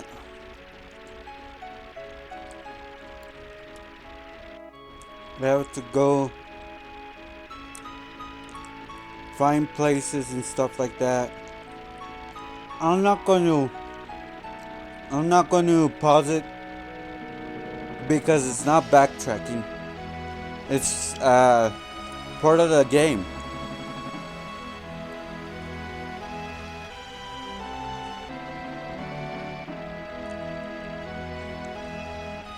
Now, if this is your first time playing it, or you're stuck in this part and you haven't been able to go forth, right now what you need to do is go to the edge of one of the continents. They'll tell you a story about a stone that was found, and that Di- Dio has it, and you have to get that stone to get progress in the story. The reason is it's a stone that you need to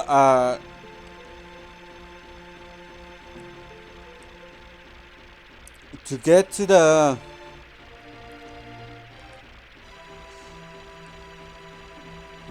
temple, to open up the temple.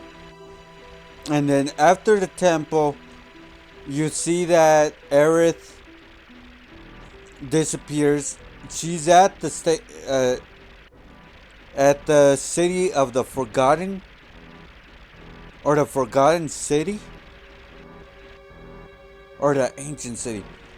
I don't remember what it's called. Anyways, she's there, and that's where she gets killed. Spoiler alert. And I'm still having thoughts if I should even uh,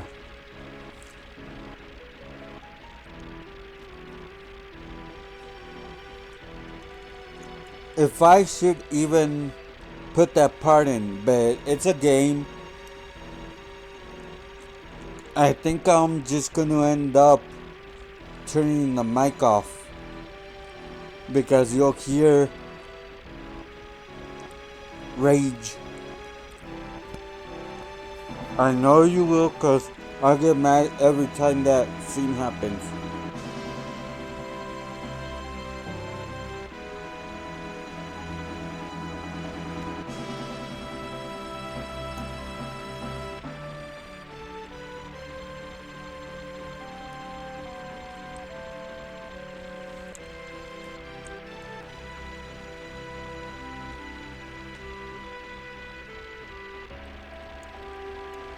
I get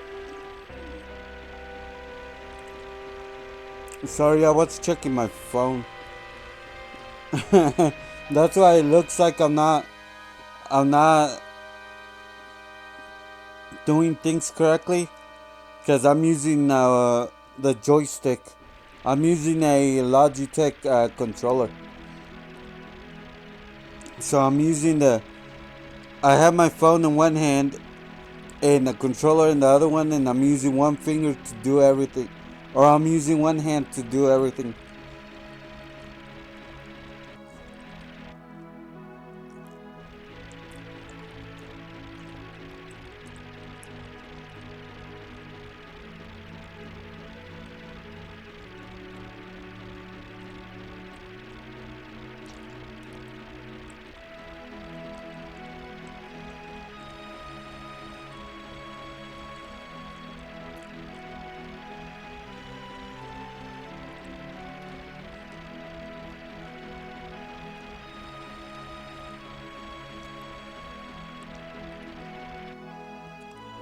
Is I think I'm getting close to the abandoned house. No, that's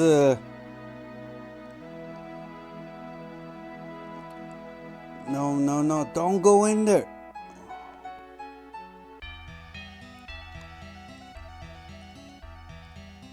Oh yeah, I had to do this. Never mind, I remember. Look what Aerith does.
So I believe the house is over east. Go east. Oh.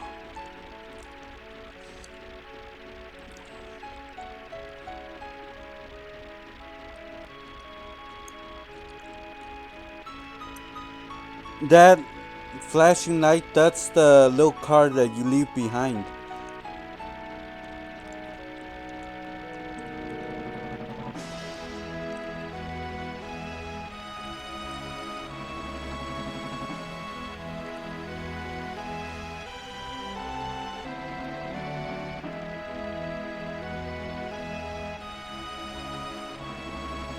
Yeah, I think that's a little house that you need to go to.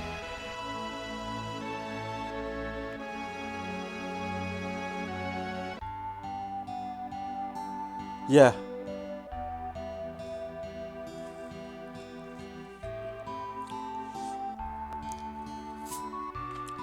The Keystone.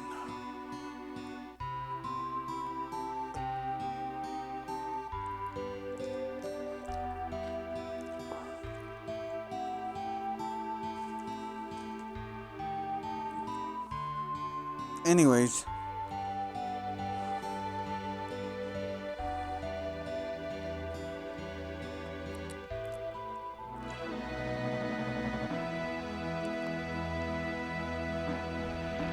there you get told where it is that Dido has it, or Dido.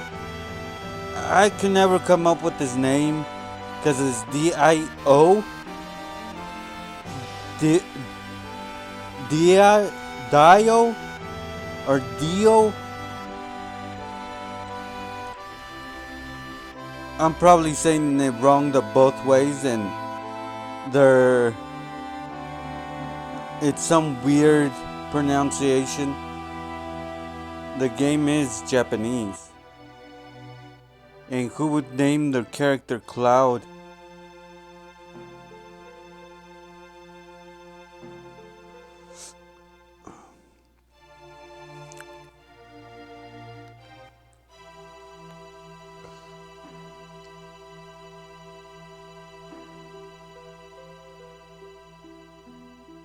Back to Gold Harvest. The mountains, Gandalf, the mountains.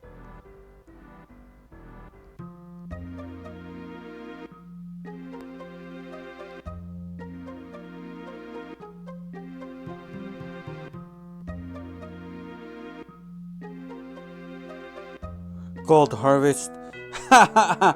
Gold Source. Gold Harvest is a store near my,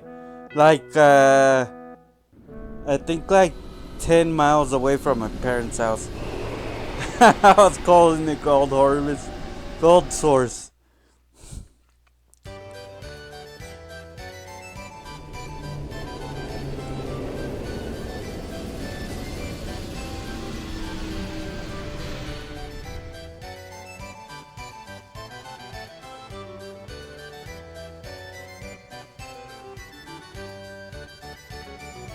Oh, this is the longest 40 minutes of the game.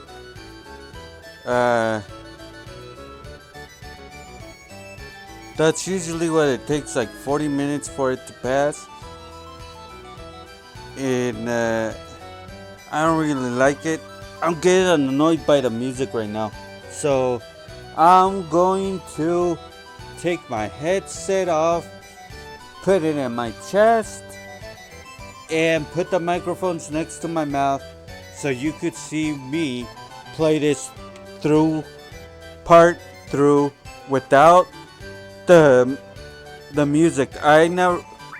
This is the only tune I don't like in the whole entire game. I get annoyed by it. Okay.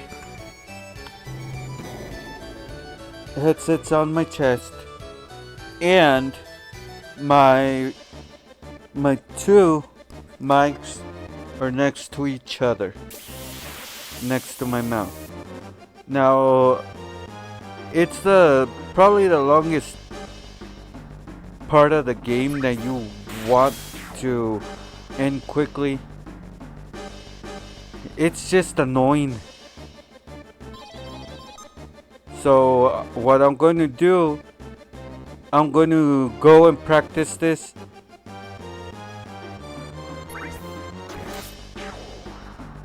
Hold up. Uh, Let me do this off screen because I'll let you guys know when I come back. Okay, this is what happened. Okay, I played the thing off screen completely. What happens is I was practicing the run because when you ask Tito, he gives you the keystone if you do the challenge. So I was doing the challenge to warm up, and before talking to Dido. Anyways, you get the keystone, and I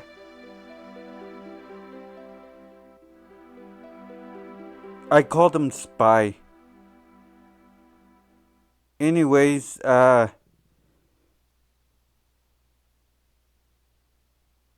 you just sent everybody away.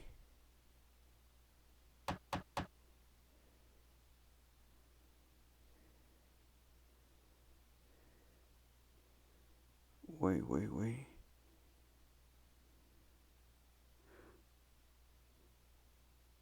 Apologies. Nope, I think I just, no, I didn't get the keystone.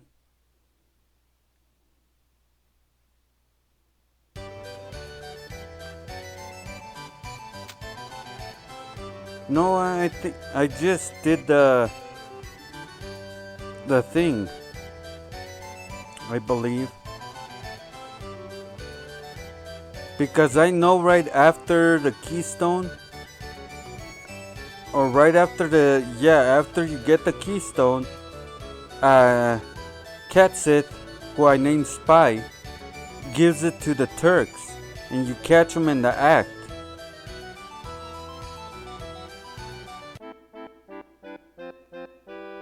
And I did everything really quickly.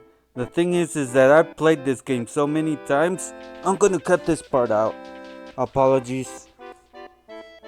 It's just stupid. Okay. Guys, I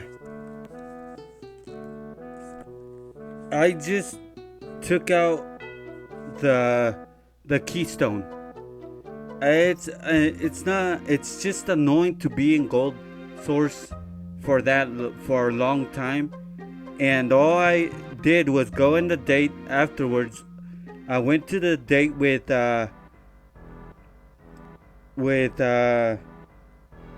Aerith, and after the date happens what I was saying.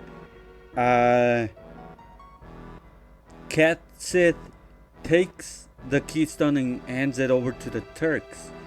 The Turks take it, and now you have to go all the way to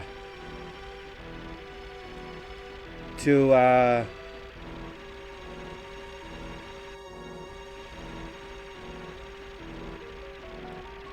to the Temple of the Ancients.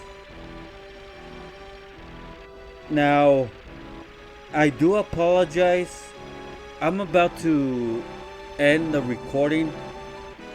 Remember, I was going to do 5-hour Let's Plays or to 6 hours, but I'm finding that I'm doing it 4 because it ends up being either a problem with the recorder or this that I got really annoyed by Cold Source.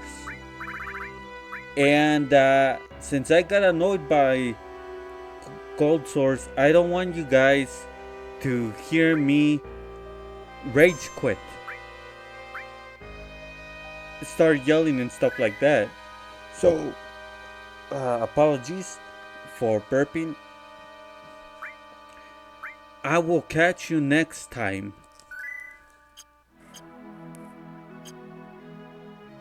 I'm gonna catch you next time. Remember, I'm gonna be doing the Let's Plays, I think I'm gonna pull 6 hours next time. Just to make it an even 15 hours.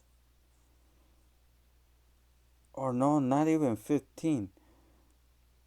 I would have to do 8 hours straight. I think I'm gonna do a 5 hour playthrough next time. For sure, next time I'm gonna do a 5 hour playthrough. If there's a part that I have to finish before canceling, it might be before canceling. Before ending program or the let's play, I mean, I'm going to finish finish it and uh then signing off next time. So I remind you, this time it was a little bit close to 4 hours and 20 minutes, 4:19, and I will be back tomorrow. This is 13th Gamer signing off, and remember, game on.